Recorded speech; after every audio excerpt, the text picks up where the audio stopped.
Bonjour à tous, merci d'être encore en direct ce matin, ce mardi 2, ce mardi, il s'agit du mardi 3, mardi 3 janvier 2023.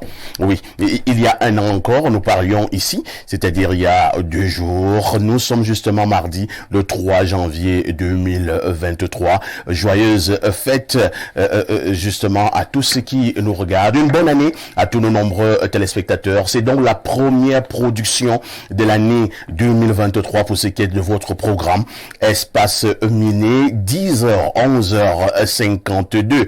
De manière global, le triptyque restera encore le même. Analyse, commentaires, mais également décryptage. Rassurez-vous, nous irons encore en kiosque tout à l'heure pour avoir la quintessence de l'information parue de ce côté-là. Nous ne nous limiterons pas à ce niveau. La dénonciation de Arnaud Victor, qui nous retrouve ce matin, est restée intacte. On terminera par ce que nous appelons ici l'instant de l'analyse. Et comment pouvait-il en être autrement? On revisitera encore dans tous ces compartiments le discours du président de la République, son Excellence Paul Biya, discours à la nation qui a été tout simplement était à votre portée, c'est 31 décembre 2022. Une interrogation, le président Paul Biya est-il resté à la page? On essaiera donc de voir sur le plan politique, économique, culturel, social et que sais-je encore. Pour certains analystes, l'année 2023 au Cameroun s'annonce un peu plus chère. Dans son dernier discours à la nation, le président Paul Biya a-t-il proposé un certain nombre de solutions à l'endroit des populations? On en parle avec efficacité, certainement aussi avec pertinence. Parce que vous regardez Info TV, on ne le dira jamais assez, vous êtes des téléspectateurs privilégiés. Et je vais commencer par accueillir mes invités ce matin. Je commence par le docteur Aoumou. Docteur, bonjour. Bonjour, parfait. Bonjour à tout le monde. Je présente tous mes vœux, le meilleur pour cette nouvelle année, que ce soit une année de santé, de prospérité, de bonheur à tous les Camerounais et à tous ceux qui nous écoutent. Il faut dire que ça faisait longtemps, docteur Aoumou n'était plus passé par ici pour nous souhaiter, pour nous dire bonjour. Il a préféré passer ici pour nous souhaiter une bonne et heureuse année 2023. Merci, docteur. Ben, écoutez, je pense que j'ai toujours été bien reçu, bien accueilli. Ça ne changera pas en 2023. Voilà, c'est un plaisir d'être là. Docteur Aoumou est donc enseignant d'université. Il est politologue. Il enseigne du côté de l'Institut de Relations Internationales du Cameroun. En face du docteur Aoumou, on va accueillir une jeune dame. Elle est restée constante. Elle est restée pertinente. Elle est restée justement objective dans l'analyse des problèmes sociaux au Cameroun. C'est une femme politique et je lui souhaite donc justement aussi une bonne année. Bonne année Fatouma Noura. Merci, bonne année à vous, bonne année à tous les panélistes et à tous les téléspectateurs d'Info TV. Je vous remercie de me recevoir sur votre plateau et c'est un honneur et un privilège. Voilà. Je voudrais le dire avec emphase que vous militez pour les idéaux du PCRN, du président honorable Cabral Libye. Absolument. Comment il se porte, votre président Cabral? Il va bien. Il a commencé l'année dans les bonnes conditions. Il a demandé que nous puissions constater la vacance à la tête de l'État. Ouais. Et pourquoi Cabral dit ça? Qu'est-ce qui fait dire à Cabral qu'il y aura une certaine vacance? Il appelle ça vacance de fête. Oui, la vacance de fête qui est différente de la vacance de droit. Parce que nous avons constaté que à plusieurs événements déjà, le chef de l'État a fait montre d'un certain nombre de... On va dire quoi? Je cherche le mot adéquat pour ne pas frustrer. Mais on a un problème. On a un chef d'État qui a déjà un âge avancé, ce qui en soi n'est pas mauvais. Maintenant, quand ça déteint déjà sur la capacité à diriger, je pense qu'il y a un problème. Et le discours, justement...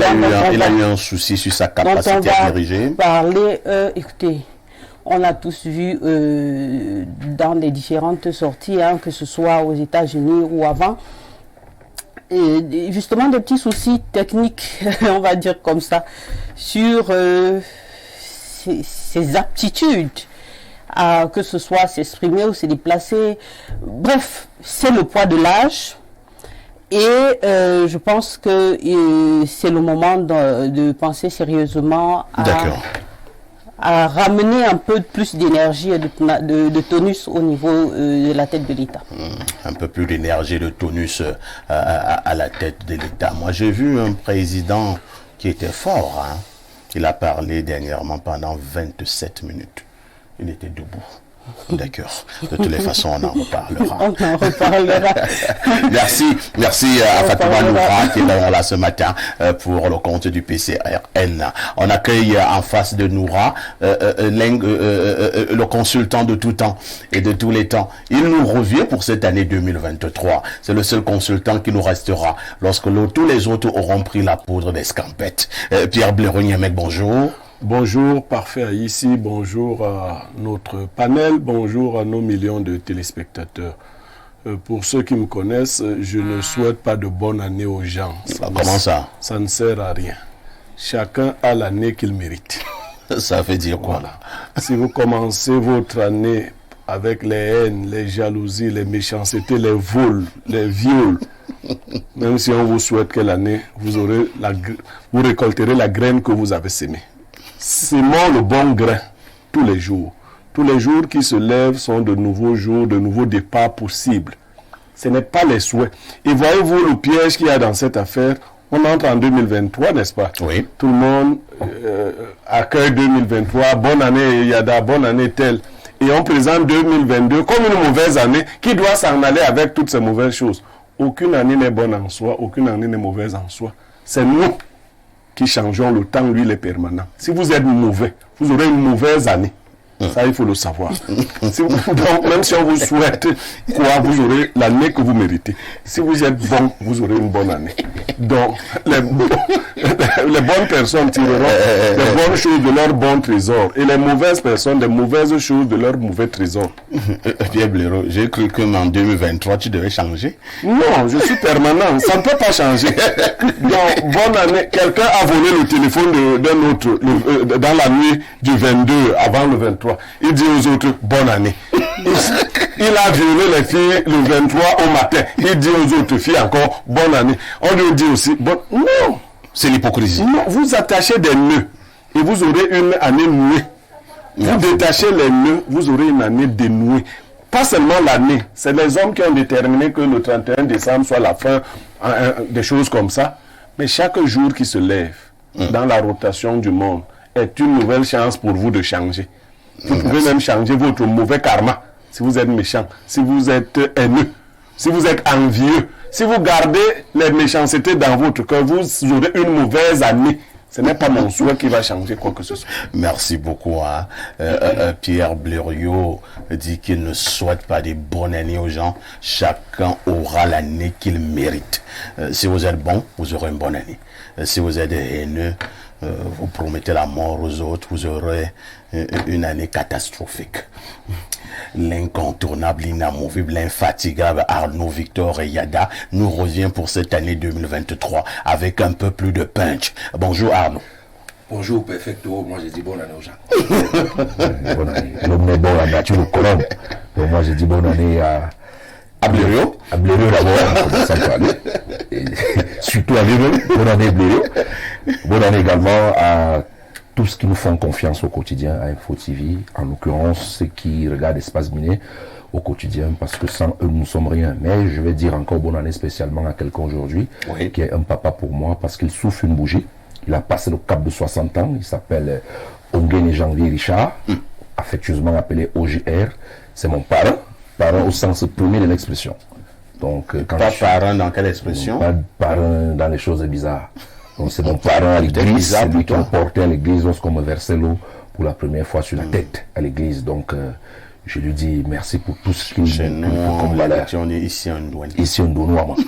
Donc, ici, Nounou est en train certainement de me suivre actuellement. Je lui souhaite tout ce qu'il y a de meilleur pour cette année. Mais il faut dire, Arnaud, qu'à une certaine époque, cette affaire revêtait une importance toute particulière. Tout à fait. C'est-à-dire les parents des enfants. Et on ne choisissait pas un parent n'importe comment, au hasard. C'était quelqu'un qui avait des bonnes qualités pour rejoindre quelque part Blériot. Quelqu'un qui reflétait une certaine bonne conduite. Et quand vous avez donc mis un enfant au monde, vous vous disiez, il faudrait que Parfait soit le parrain de mon fils. Vous relevez quelque chose de pertinent. Le monsieur dont je parle, parfois, je ne respecte pas ce que mon propre père me dit.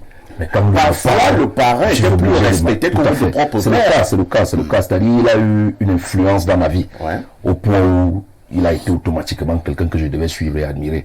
Et je pense que c'est un modèle de réussite parce que ceux qui me suivent et qui le connaissent savent que c'est quelqu'un qui est parti de loin pour aujourd'hui avoir la possibilité de s'acheter son propre verre de vin et le boire sans envier qui que ce soit. Donc, je lui dis encore joyeux anniversaire, tonton Onguené, comme on l'appelle affectueusement.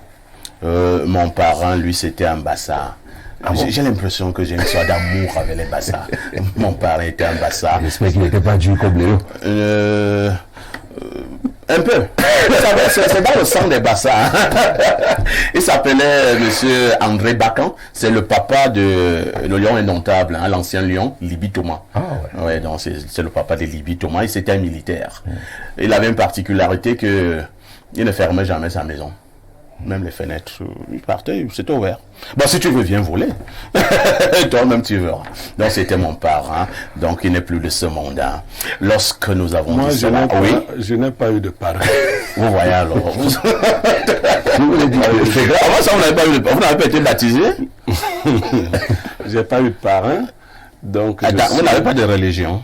Non, je suis mon propre parrain. J'ai eu quand même deux conducteurs, un conducteur spirituel et un conducteur intellectuel, tous deux des boulots. Je connais un, ancien proviseur. Oui, Mengele Mathurin, pour ne pas le nommer, c'est mon parrain intellectuel. Et Meto Toussaint Léonard, qui était né un 1er novembre, qui est mort récemment, enterré à Sambelima, c'était mon parrain, mon conducteur spirituel. Il est décédé. Donc, vous voyez, vous parliez des bassards. Oui. Quand on est un homme élevé, on ne connaît pas des clivages tribaux, des petites choses. C'est les arguments des faibles. Ouais. Voilà, le tribalisme, c'est l'arme des faibles. Enfin, certains forts utilisent la faiblesse de beaucoup pour brandir le tribalisme. Quand vous trouvez un homme élevé, spirituellement, intellectuellement, il ne connaît pas ces basses choses-là. Donc, moi, je n'ai pas de parrain en tant que tel, mais vous savez que j'ai beaucoup d'admiration depuis mon enfance pour Joseph-Antoine Bell. Je ne l'ai jamais... Jojo. Je ne l'ai jamais caché. Beaucoup le qualifient de grande gueule. Parce qu'au Cameroun, quand vous dites la vérité aux gens, quand vous dites ce que vous pensez, parce que vous pouvez aussi vous tromper. Mais quand vous êtes constant dans ce que vous pensez, on trouve que vous êtes une grande gueule, que vous êtes jaloux, que vous êtes aigri. On vous dit beaucoup de choses. Mais moi, j'ai de l'admiration pour tous ceux qui sont constants malgré les pressions. Ouais, c'est le modèle que je suis.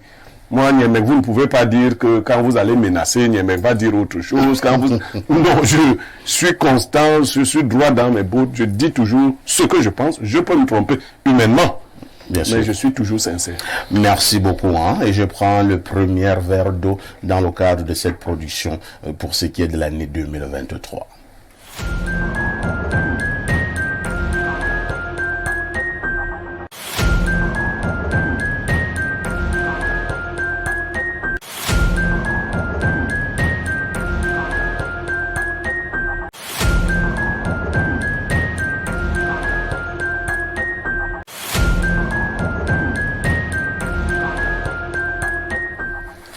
Théophile Vianney-Bia, bonjour. Parfait, ici, bonjour au panel, bonjour également aux téléspectateurs qui nous regardent à la maison ce matin. Et je vais, une fois de plus, saluer affectueusement les dames ce matin et leur dire que...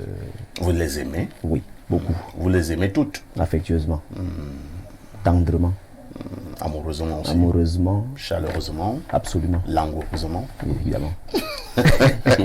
Théophile Vianney-Bia, c'est l'homme de la revue La Presse sur Info TV. Il vous donne rendez-vous tous les matins lorsqu'il est 6h45 dans le cadre de la revue Acte 1. Il vous revient à 10h sur Espace Miné dans le cadre de la revue Acte 2. Théophile Vianney, que disent les journaux? Parfait, ici, les journaux qui sont disponibles en kiosque ce matin reviennent sur l'adresse du chef de l'État à la Nation, et nous ouvrons cette revue de presse avec le journal Cameroun Tribune, le quotidien à capitaux publics qui est disponible en kiosque, parle donc de Paul Biya qui s'exprime. Paul Biya, ses compatriotes, notre politique d'inclusion sociale va se poursuivre. Dans son message de fin d'année à la Nation samedi dernier, le président de la République a annoncé le démarrage effectif de plusieurs projets d'envergure pour poursuivre la marche vers l'émergence et permettre à tous les Camerounais de bénéficier d'une amélioration des valeurs de leurs conditions de vie malgré la persistance des chocs économiques exogènes. Le journal Cameroun Tribune revient donc en intégralité sur ce message du chef de l'État à la Nation. Le quotidien parle également de cette sortie du président de la République du 31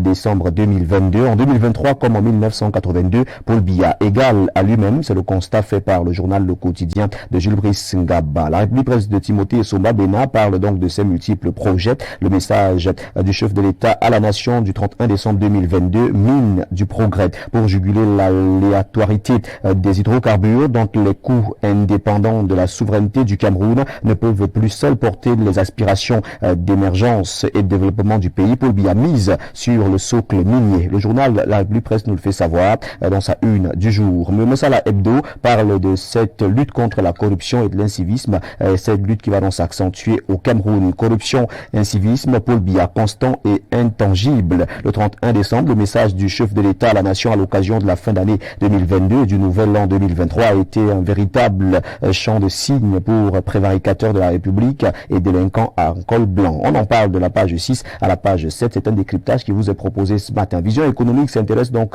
au grand projet économique relevé par le chef de l'État lors de son discours. Message du chef de l'État à la Nation, le grand projet économique annoncé en 2023. Cette nouvelle année sera particulièrement marquée par les démarrages d'importants chantiers économiques dont les secteurs miniers et énergétiques ainsi que la mise en service des grandes usines pour la transformation locale de la matière première extraite du riche potentiel de notre sous-sol. De la page 5 à la page 7, Vision économique revient sur ces grands projets économiques annoncés en 2023. Camaro-Ouest nous dit que le chef de l'État a salué les grandes avancées sanitaires. Le journal Camaro-Ouest titre en grande une les grandes avancées sanitaires saluées par Paul Biya. On en parle de la page 7 à la page 9. Le quotidien Émergence, ce journal bilingue, parle donc de ce discours de Paul Biya à la Nation. Flop de mauvaises nouvelles pour 2023. L'adresse du chef de l'État n'augure rien de bon. C'est ce que nous dit le journal Émergence qui est en kiosque, même son de cloche pour la nouvelle expression qui relève ce matin que Paul Biya a esquivé son bilan. Discours à la Nation, Biya esquive son bilan dans son discours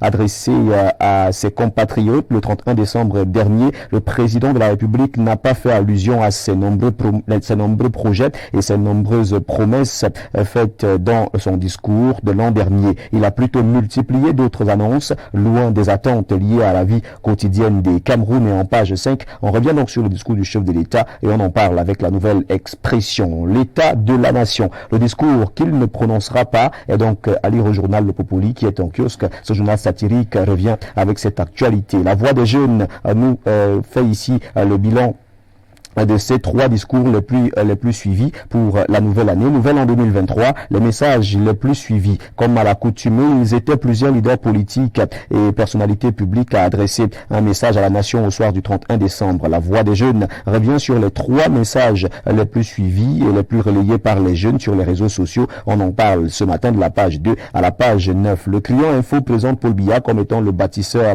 infatigable. En grande une, le Client Info de Jérôme Ekoto titre Paul Biya, bâtisseur infatigable. Arrivé au pouvoir en 1982, le deuxième président de la République du Cameroun est au cœur de la prospérité de l'État. C'est ce que nous dit le journal Le Client Info qui parle également de Gaston Elundu Somba au bas de une et Elundu Somba au service de la nation. Le journal Le Client nous le fait savoir. Le jour d'Aman Mana parle de la vie en 2023. 2023, la vie plus chère. La loi de finances votée par le Parlement et promulguée par le chef de l'État entre en vigueur. Ce qui change, à lire de la page 2 à la page 3. L'essor par parle culture. Le journal d'Aboubacar Machia Mohamed revient donc sur cette décès en cascade des icônes de la musique camerounaise. 2 semaines auront suffi à l'ange de la mort de prendre ses quartiers dans le secteur art musical de notre pays en emportant tour à tour 3 valeurs sûres ayant fait bouger les lignes de l'art musical tant bien à l'intérieur qu'à l'extérieur du pays. On parle donc des Kambi Briand décédés des suites de longues maladies, Djene Djento, arrêt cardiaque et Penda Dale, infarctus.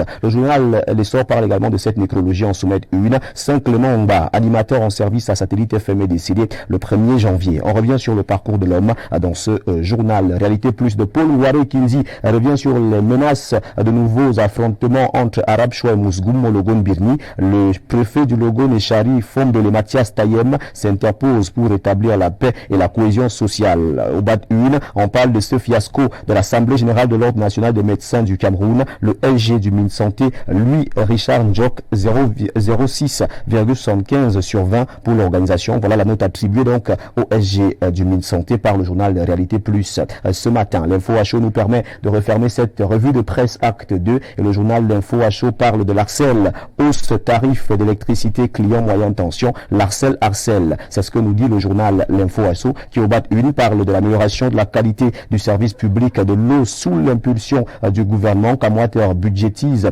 plus de 143 milliards de francs CFA. L'information est relayée dans ce journal de la page 2 à la page 4.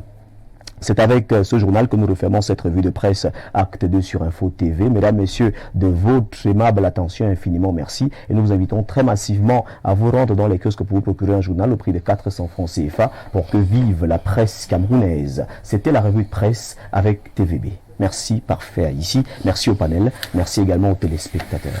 Merci TVB pour cette quintessence de l'information parue en kiosque au Cameroun. Naturellement, vous ne partez pas. Le 19h en anglais, c'est ce soir, sans oublier le 20h en français. En fait, saillant de l'actualité développée. On servira aux téléspectateurs ce soir le climat de la rentrée du 2e trimestre. On va parler de ce 2e trimestre au primaire et au secondaire. Nos équipes sont sur le terrain pour recouper l'information. On va donc voir comment la ville de Yaoundé s'est réveillée ce matin et est-ce que les embouteillages ont refait surface dans la ville de Yaoundé avec la rentrée du 2e trimestre. Est-ce que la rentrée est véritablement effective au Cameroun? Dans toutes les 10 régions, nos journalistes sont sur le terrain pour toucher du doigt la réalité de la reprise de cette rentrée du 2e trimestre. Donc, on aura la température aux 19h et aux 20h.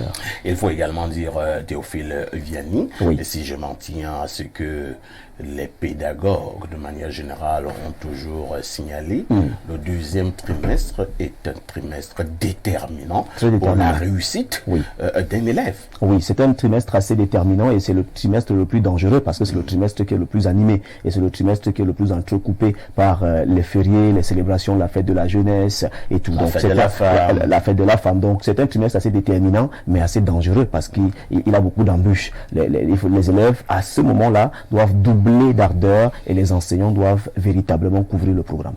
Théophile Vianney. Parfait ici. À demain 10h. Avec le même plaisir et le même bonheur. Bonne année et bonne suite d'émission. Merci beaucoup. Alors, on va commencer par Pierre Blériot-Niemek. Pierre Blériot, nous avons perdu le 1er janvier, très tôt le matin, le 1er janvier 2023, un célèbre animateur radio. On l'appelait Saint-Clément Ongba. Saint-Clément Ongba n'est plus de ce monde. Vous l'avez connu lorsque vous et moi, nous travaillions ailleurs. Petite évocation, que retenez-vous de ce célèbre animateur? La perte d'un homme en âge jeune est quelque chose de regrettable. J'ai connu le nommé Saint-Clément Ongba comme collaborateur de l'autre côté. Quelqu'un qui avait beaucoup de niaque et beaucoup de hargne dans le travail qu'il faisait. Vous savez, le travail d'animateur au Cameroun a ses grands maîtres ou ses précurseurs. Ouais. Et l'un des précurseurs de ce travail a fait que les animateurs au Cameroun sont un peu volubiles, mais aussi donnent l'impression d'être très hargneux. Mais c'est le travail qui oriente la personnalité d'un individu, ou encore c'est la personnalité d'un individu qui se manifeste dans son travail. Je regrette, parce qu'à quelques périodes de notre vie, j'avais pu constater que ce jeune homme n'avait pas très bonne santé. Mais il y a des gens de mauvaise santé qui vivent très longtemps. Je regrette sa perte prématurée parce que je crois qu'il avait atteint à peine la quarantaine. Ouais. C'est une perte prématurée, un jeune papa, un jeune père de famille, c'est regrettable. Et pour le monde de l'audiovisuel en général et de l'animation, nous venons de perdre là quelqu'un qui avait déjà assez d'expérience. Parce que il a beau être jeune, c'est au moins 15 ans de métier. 20 ans. Hein. 20 ans de métier, voilà. Donc, quand on a forgé une étoile comme celle-là et qu'elle vient à s'éteindre aussi jeune, c'est regrettable. Je ne peux qu'adresser beaucoup de soutien à sa famille nucléaire, à sa famille professionnelle, à ses enfants, parce qu'il en a certainement. Donc, merci beaucoup. J'aurais aussi l'avis de Arnaud Victor Eyada, qui sans doute également a connu le grand confrère Saint-Clément Ongba, qui est parti lors d'une journée symbolique. Selon les informations que j'ai eues, Saint-Clément est même allé dans ce que nous appelons vulgairement les ambiances du 31 décembre. Il est parti dans la nuit, il est rentré le matin. Il s'est assis au niveau de sa véranda, à Simalène, là où il résidait. Et subitement, Saint-Clément s'est écroulé. Et il est parti. Personne ne sait ni l'heure, ni le moment, ni le jour. J'aime bien cette citation qui dit « N'attendez pas le jour n'attendez pas le dernier jour du jugement, parce que le jugement se fait tous les jours. » Ça fait très mal, parce que récemment, c'était la presse écrite qui était endeuillée. Voilà, un jeune, parce qu'on fait souvent l'amalgame entre l'animation et le journalisme. Tout à fait. L'animation est un art, et je pense que voilà un véritable artiste, l'atomiseur. Ouais, il s'est fait appeler. L'atomiseur. Animation. Tout à fait. Donc, je pense que... Ce sont ces phrases fétiches. Voilà. Donc, nous qui faisons la télé, on peut facilement arracher un sourire à quelqu'un en route parce qu'on nous voit et c'est aussi comme ça que nous sommes exposés. Tout à fait. Mais la radio réussit à faire que quand vous avez tellement écouté quelqu'un qui fait bien comme lui, même si vous ne l'avez jamais vu, vous faites une image de lui dans votre tête. Tout à fait. Au point où le jour que vous le voyez, vous avez l'impression que c'est justement celui que vous avez dessiné dans votre tête. Moi, je pense que voilà, quelqu'un qui aimait d'abord faire son métier, parce que beaucoup font de l'animation aujourd'hui et du journalisme par mimétisme, d'autres, c'est parce que ça a cuit partout. Il vient s'accrocher là-bas. Mais voilà, quelqu'un qui a d'abord aimé et qui maîtrisait sa chose. On ne peut que s'incliner. Et c'est une mort symbolique, un 1er janvier. Moi, je pense que seul Dieu sait pourquoi il a décidé de l'appeler de cette manière. Que la terre de nos ancêtres lui soit légère et surtout beaucoup de courage à sa famille nucléaire. Il faut dire que Saint-Clément Ongba, depuis quelques mois, était déjà souffrant. Il y a pratiquement même 2 mois, il avait été interné. Nous avons eu les photos à travers les réseaux sociaux, mais par la suite, il s'est remis. C'est vrai quand même que quand vous le voyez, vous sentez quand même que ça n'allait pas bien. J'ai eu à lire une dernière conversation, il y a quelques jours, qu'il a eu avec un de ses amis, où l'ami lui demandait ce qu'il était devenu. Ça faisait un bail, pour utiliser cette expression que j'ai eu à lire. Et Saint-Clément de lui répondre: ah, mon frère, j'ai été très malade. Cet ami lui pose la question: tu souffrais de quoi? Et Saint-Clément lui répond: au poison lent. Il s'agissait du poison lent. Donc je dis ce que Saint-Clément lui-même a eu à écrire. Bon, malheureusement, il n'est plus de ce monde. Moi, j'en parle avec beaucoup d'émotion parce que, au-delà du fait qu'il a été en colère sur d'autres cieux, il était un ami. Nous avons beaucoup marché. Nous montions, nous descendions, de jour comme de nuit. Vous également, vous avez excellé dans la radio. J'ai commencé par l'animation radio. Et on peut comprendre pourquoi des gens comme Saint-Clément étaient très proches de moi. Nous marchions ensemble, nous buvions ensemble. Saint-Clément et moi aimons bien boire la bière. Je ne suis pas comme certains quand il est à la télé dit qu'il n'a jamais bu. Donc Saint-Clément, nous buvions beaucoup. Et donc malheureusement, il n'est plus de ce monde. Quand j'ai appris qu'il est parti, surtout le 1er janvier, j'ai vraiment coulé une larme. Mais maintenant, Saint-Clément aura marqué son existence à sa manière, qu'on le veuille ou pas. À une certaine époque, il est devenu l'un des meilleurs animateurs radio du Cameroun. Saint-Clément Ongba, le nom résonnait tellement fort. Il n'est plus de ce monde. Qu'allons-nous faire? nous ne pouvons souhaiter que la terre de nos ancêtres lui soit éternellement reconnaissante. Nous allons l'accompagner à sa dernière demeure comme cela se devra, avec tous les honneurs. Il faut dire que Saint-Clément, que nous avons en image au niveau de notre écran, était quelqu'un qui aimait les honneurs et ne voulait pas passer inaperçu. Donc, adieu Saint-Clément Ongba. Alors, une autre actualité retient également notre attention ce matin. Je commence par la dame du PCRN. Alors, l'info à chaud, qui est le journal du grand frère Magellan, nous dit que la harcèle et parle là des augmentations au niveau de l'énergie, au niveau de l'électricité. Cette année 2023 sera encore plus chère pour ce qui est des factures d'électricité. Votre réaction? Écoutez, je pense qu'on a tous été pris de court. On savait déjà que au niveau du panier de la ménagère, ça allait être compliqué. On ne s'attendait pas à une surenchère au niveau du prix de l'électricité. C'est encore un coup dur pour le Camerounais moyen. Alors là, je pense qu'on est...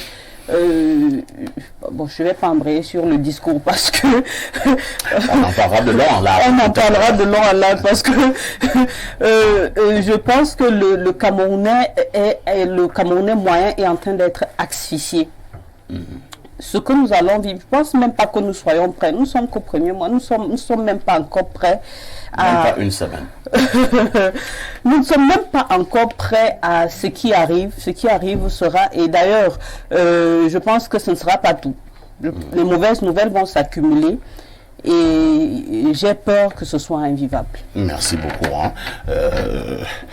Madame a peur que ce soit invivable pour l'année 2023. On en parlera tout au long de ce programme. Je me retourne vers le docteur Aoumou. Docteur Aoumou, l'Arcel a été clair. Pour ceux qui ne savent pas, l'Arcel, c'est pas un vendeur de hareng.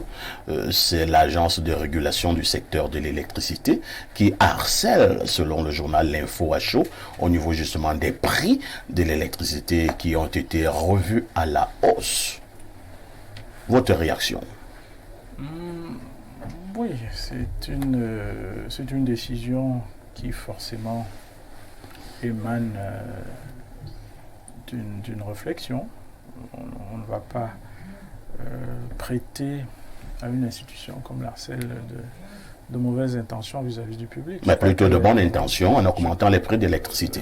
Je pense qu'il faut comprendre pourquoi on en arrive là. Mais c'est un secteur qui est un secteur stratégique, c'est un secteur clé de l'économie et du développement. Et au moment même où on annonce une embellie en termes de fourniture d'électricité, oui, on peut être un peu surpris par l'augmentation. En fait, on s'attendrait à ce que les annonces déjà du chef de l'État sur la fourniture de l'énergie électrique avec le raccordement du transport d'énergie avec les différents barrages, Meveule, Mekine, etc. On se serait effectivement attendu à ce qui est peut-être une répercussion au niveau des tarifs. Mais ce que je sais de ce secteur, c'est que il est en pleine restructuration. Je sais également que la dette vis-à-vis de l'opérateur, notamment la dette de l'État vis-à-vis de l'opérateur Inuyo est relativement importante. On n'en parle peut-être pas souvent. Je pense qu'il faut continuer à assainir ce secteur. Et je pense aussi que il est difficile au moment où on a un enchérissement pratiquement généralisé des biens et même des services, que ce soit les services sociaux, qu'on est encore à parler d'augmentation. D'accord. Merci beaucoup.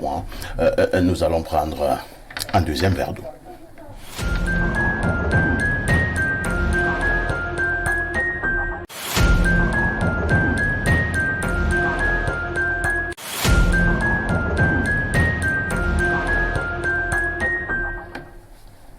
La première dénonciation de l'année 2023 au Cameroun sera encore l'œuvre de Arnaud Victor qui tous les matins entre 10h et 11h52 nous déroule un fait de société et qui vous énerve et qui nous énerve aussi. Mais nous avons l'obligation de proposer quelques esquisses de solutions. Arnaud Victor pour cette autre dénonciation. Justement, cette dénonciation m'énerve, celle que je m'avais faite comme toutes les autres. Je vais donc dénoncer, comme le Cameroun, ces pays qui continuent d'importer les cotons-tiges et les cure-dents à hauteur de milliards de pays tels que la Chine. Si on est incapable de fabriquer nous-mêmes nos propres cure-dents et les cotons-tiges au Cameroun pour importer ça de la Chine, il faut seulement dénoncer ça avec la rage. Je dénonce donc ça ce matin. Merci beaucoup Arnaud Victor Eyada. Pierre Blériot-Niamec, c'est quand même scandaleux et ça énerve naturellement Arnaud Victor que nous soyons encore, le Cameroun, à importer des produits en réalité basiques. Il va même plus loin, comme les cure-dents et les cotons-tiges. Les cure-dents, ce sont les trucs pour vous qui mangez bien la viande. Quand vous avez fini de manger, il y a des petits bambous là pour enlever un peu des petits trucs au niveau des dents. Et les cure-dents, pas les cure-dents, maintenant les cotons-tiges servent à nettoyer nos oreilles. Donc, même ces petites choses au Cameroun ne produit pas. Bon, mais le Cameroun a abandonné la voie de l'industrialisation depuis fort longtemps. La petite industrie qui voulait exister, embryonnaire, qui avait été pensée par le premier président, a été totalement atomisée, asphyxiée, neutralisée. Vous savez, dans l'importation, on a cet avantage qu'on peut voler facilement. Donc, on préfère toutes les poches de vol. Ah bon? Oui, c'est comme ça qu'on fonctionne. Et moi, ça ne me gêne pas. Vous savez, ne dites pas que le Cameroun, dites que le gouvernement. C'est pas M. X qui doit se mettre au quartier à fabriquer les cure-dents, à décider qu'il va avoir une société de cure-dents. D'ailleurs, tout ce qu'on a dit du point de vue de la transformation de nos matières premières n'a pas été suivi par les faits. Vous voyez encore des camions qui transportent des grumes. Bien sûr. Pour aller les faire échouer au niveau du port. Nous parlions pourtant depuis un certain nombre d'années d'une transformation locale. Mais attendez, les petits trucs, les produits dérivés du cacao, des choses simples hein, qui peuvent très rapidement créer de l'emploi, de la valeur ajoutée. Personne ne s'y intéresse. Bon, si on se met à les juger, on va vous dire non, s'ils sont ministres, c'est qu'ils sont intelligents. Bon, oui, ils sont intelligents dans quel sens? À quoi sert leur intelligence? À la malignité, ils préfèrent être malins plutôt que d'aimer le peuple. Et le peuple, moi je dis encore, mérite cela. Ah bon? Je dis que la vie soit encore plus chère, vous méritez. Il faut qu'on multiplie. Vous pensez que le peuple doit faire quoi? Que disait Thomas Sankara? Un peuple qui n'est pas capable de se révolter contre les injustices ne mérite pas qu'on s'apitoie sur son sort. Donc, si vous acceptez les injustices, si vous les cautionnez même, vous méritez votre sort. Nous méritons notre sort. Les pays qui avaient le même niveau de tissu industriel que le Cameroun il y a 20 ans, je ne veux même pas citer des pays comme Singapour. Je parle des pays d'Afrique. Parce que le président, c'est vrai, on va parler du discours, vous a dit qu'il y a une certaine maîtrise de la fiscalité au niveau des pays qui sont à égal revenu que nous. Bon, ben, ceux qui ont les salaires savent si nous avons aussi un même niveau salarial. Donc, on mérite ce qui nous arrive. Nous avons décidé d'être zombifiés, c'est bien. Moi, je dis souvent que je m'en sors, donc je m'en fous. Oui, je m'en fous. Oui, ben, si un peuple veut se donner la mort, que vous voulez que ça m'intéresse en quoi? Ben, on décide d'augmenter l'électricité qui n'est déjà pas disponible. On disait l'électricité n'est pas disponible. L'eau n'est pas disponible. Non, normalement, des choses que vous avez de la peine à avoir. Vous ne voyez pas que normalement, c'est de la provocation? Moi, je crois que par exemple, Arcel veut que les Camerounais. Bon, mais les Camerounais, Arcel sait que les Camerounais ne feront rien. Vous n'avez pas, on vous coupe la lumière. Moi, dans mon quartier, on a coupé la lumière pendant le discours du chef de l'État. Ah bon? Et la lumière est revenue le lendemain à 18h. Bon, moi, je crois que c'est de la provocation, c'est des actes de défiance. Ouais, et puis ça amuse les gens. On dit, ah ben, on a coupé. Et quand ça revient, ouais, la lumière est revenue. Mais des villageois.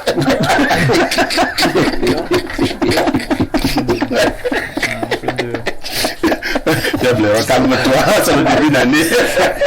Un peu de considération pour les Camerounais. Les gens qui vivent en ville, qui crient parce que la lumière est revenue. C'est de la maladie. C'est terrible quand même. C'est pas ce qu'on fait tous les jours dans vos quartiers. Je vais passer la parole à Fatou Banoura.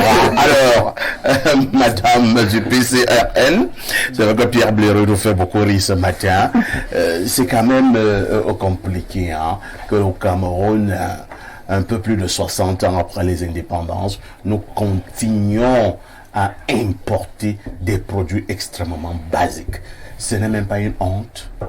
Bah, écoutez, je ne sais pas si la honte tue le Cameroun ou les Camerounais, mais bon, je veux juste prendre un exemple. Allez-y. L'exemple d'un pays voisin qui est le Nigeria. Ouais. Quand le président Obasanjo prend le pouvoir, l'un de ses objectifs premiers, c'est de fabriquer des milliardaires. Et aujourd'hui, quand on parle de milliardaires en dollars, on compte... Pas en naira. Non, En dollars. En dollars, on compte des Nigérians. On compte des Nigérians. C'est le fruit d'une volonté politique. Et quand on dit milliardaire, on dit développement. Ça veut dire que on a quand même des gens qui s'occupent, c'est-à-dire qui prennent en main des secteurs névralgiques de l'État pour en faire un levier de développement économique. Lorsque le président Buhari prend le pouvoir, lui, son objectif, c'est l'industrialisation. Et il y est parvenu. Peut-être qu'il n'est même pas arrivé au bout de ses envies, mais il y est parvenu. Aujourd'hui, on vous dit, la plus grosse industrie de transformation de tomates, c'est au Nigeria. La plus grosse industrie de ciment, c'est au Nigeria. La plus grosse industrie... Mais vous êtes... ils sont arrivés jusqu'à mettre sur pied une politique qui bloque l'entrée des tomates fraîches du Bénin vers le Nigeria pour permettre aux Nigérians de cultiver la tomate et de livrer ces tomates-là à l'industrie qu'ils ont mis sur pied pour que le Nigeria gagne à 100%. On a vraiment un État qui se soucie du développement. Et je le dis toujours, les Camerounais sont tellement ingénieux. Il suffit de voir comment est-ce que les gens se débrouillent. Quelqu'un va, il achète un peu de cacao, il transforme, machin, il essaie de déposer ça dans les grandes surfaces.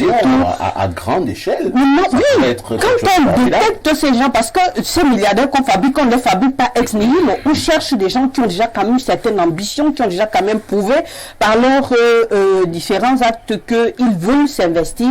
Maintenant, l'État les accompagne, les pousse et les élève.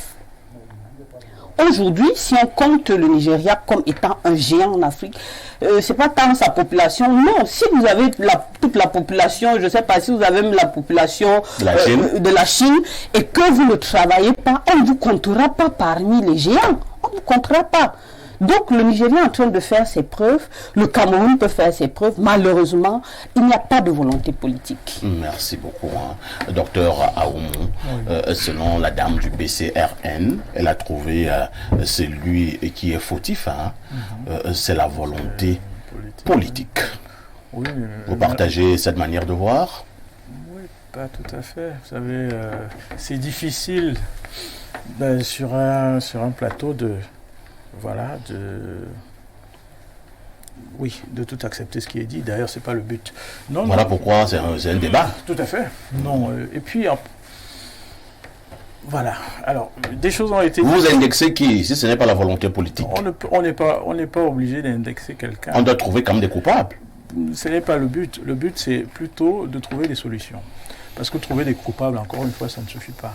Ok. Ce que je pense, c'est que l'État du Cameroun, dont je ne suis pas le défenseur, loin s'en faut. Et même si vous l'étiez, c'est votre droit. Je suis un éducateur. Ouais. Et si je viens sur ce plateau, c'est aussi pour éduquer les populations. Parce que ça fait partie de ma mission. Dire que l'État du Cameroun a abandonné le secteur industriel n'est pas vrai. Dire qu'il n'existe pas une industrie du cacao au Cameroun, ce n'est pas vrai. Il existe bel et bien des structures industrielles viables. Je parle de SIC Cacao, qui nous produit le cacao que nous buvons le matin. C'est produit au Cameroun. Il y a des chocolateries au Cameroun, il y en a au moins 4. Donc, parfois on prend des exemples, mais la réalité est tout autre. Mais le problème de fond existe. Il est clair que nous devons continuer par des politiques industrielles à insuffler une dynamique de production. Et bon, l'État fait déjà, on ne peut pas le nier, mais on est au moins d'accord que des choses peuvent être améliorées. Aujourd'hui, le président l'a dit dans son discours, il y a encore cette année des subventions importantes qui ont été accordées au secteur industriel. Et on parle du bois, d'accord. Le Cameroun a été le premier en Afrique centrale à signer, n'est-ce pas, des engagements pour la transformation du bois. On est d'accord, ça ne veut pas dire qu'il n'y a pas effectif. Bien sûr, sauf que on voudrait peut-être que ce soit à 100%. Ce n'est pas encore le cas. Mais on est quand même à des taux intéressants. Il ne faut pas l'oublier. Et d'ailleurs, on pourra en parler plus tard, ça pourrait effectivement, je crois que quelqu'un l'a dit, représenter entre autres une niche fiscale. Parce que c'est un secteur qui est dynamique, qui est productif. Donc on ne peut pas dire qu'au Cameroun, on n'encourage pas l'industrie. Non, ça fait même partie, si vous regardez le budget de l'État qui est prévu pour 2023, il y a une enveloppe suffisante en termes de dette intérieure pour les entreprises industrielles et il y a des incitations en termes de subventions. Il faut le dire pour que les gens le comprennent. Pour ce qui est de la fabrication des milliardaires, le Cameroun n'a pas attendu le Nigeria. L'histoire veut que les premiers industriels milliardaires camerounais aient été fabriqués au niveau de la politique de l'État. C'est la vérité de l'histoire. Et aujourd'hui encore, n'est-ce pas, l'incitation fiscale pour l'industrie, les apports en termes de subventions à l'industrie. D'ailleurs, le fameux chapitre dont on parle souvent, le chapitre au niveau du Minepat et au niveau du Minfi, concerne les subventions directes. 65 et 94. Voilà. Depuis 2 jours, vraiment aussi après qu'il y avait le chapitre 57. Tout à fait. Concerne pour une grande part des subventions directes à l'industrie camerounaise. Et je voudrais terminer par là. Comparaison n'est pas raison, certes. Le Cameroun, c'est quand même 45% du tissu industriel de l'Afrique centrale. On ne peut pas dire qu'il n'y a pas de volonté politique. Bien sûr, on peut dire qu'il faut améliorer. On peut dire qu'il y a des choses à faire. Mais on ne peut pas dire que rien n'est fait. Beaucoup de choses ont été faites, même si beaucoup reste encore à faire. Oui, voilà. Je parle comme les gens du RDPC. Vous dites ? Je parle comme les gens du RDPC. Peut-être comme un Camerounais normal et lucide, qui n'est pas obnubilé par une certaine une paupérisation ambiante. Non. Très bien. Merci, docteur. On va passer la parole à Arnaud Victor. Arnaud Victor, le docteur pense qu'il ne faudrait pas que nous soyons aussi, peut-être ça sont mes mots, de mauvaise foi, et dire que non, rien n'est fait, aucune industrialisation au Cameroun, et tout, les pouvoirs publics ou bien l'ordre gouvernement ne fait absolument rien. Il pense qu'il y a quand même des choses qui sont faites. Oui, nous sommes dans la logique. Et il vous interpelle d'ailleurs à être lucide. Nous sommes dans la logique du verre, à moitié plein ou à moitié vide. Et chacun, en fonction de là où il se situe, de ce qu'il veut et de ce qu'il sait, décide de dire que le verre est à moitié plein ou il est à moitié vide. Mais quel que soit celui qui dit qu'il est vide ou plein, nous voulons tous une chose, c'est le bien-être des Camerounais. C'est clair. Non, moi je pense qu'il y a 2 pouvoirs dans un pays. Il y a le pouvoir économique et il y a le pouvoir politique. Je pense que chaque pouvoir a besoin de l'autre pour une certaine complémentarité pour l'évolution du pays. Le pouvoir politique, c'est le pouvoir qui décide. Et le pouvoir économique, c'est le pouvoir des affaires. Les hommes d'affaires ont besoin du politique et le politique a besoin des hommes d'affaires. Au départ, c'était bien. C'est pourquoi le docteur a dit que justement, que ce soit les caddies de Fosso, les photos Victor et autres, il faudrait qu'on sorte de cette affaire. Les gens ont vendu les arachides, ils sont devenus milliardaires. À moins qu'un seul grain d'arachide coûtait 5 000. Moi, je pense que c'est l'État qui a fabriqué ces milliardaires. Il y a les TBA, ils sont tellement nombreux. Mais alors, qu'est-ce qui s'est passé par la suite pour qu'il n'y ait pas une dynamique? C'est tout simplement parce que les hommes d'affaires sont totalement entrés dans le politique. Regardez aujourd'hui, un homme d'affaires qui est censé nous importer, je ne sais pas, pour le poisson qui a l'exclusivité, est député en même temps. Ça ne peut pas donner comme ça. On vous présente des hommes d'affaires au Cameroun qui excellent dans le marché public. Dans aucun pays au monde, ça n'existe.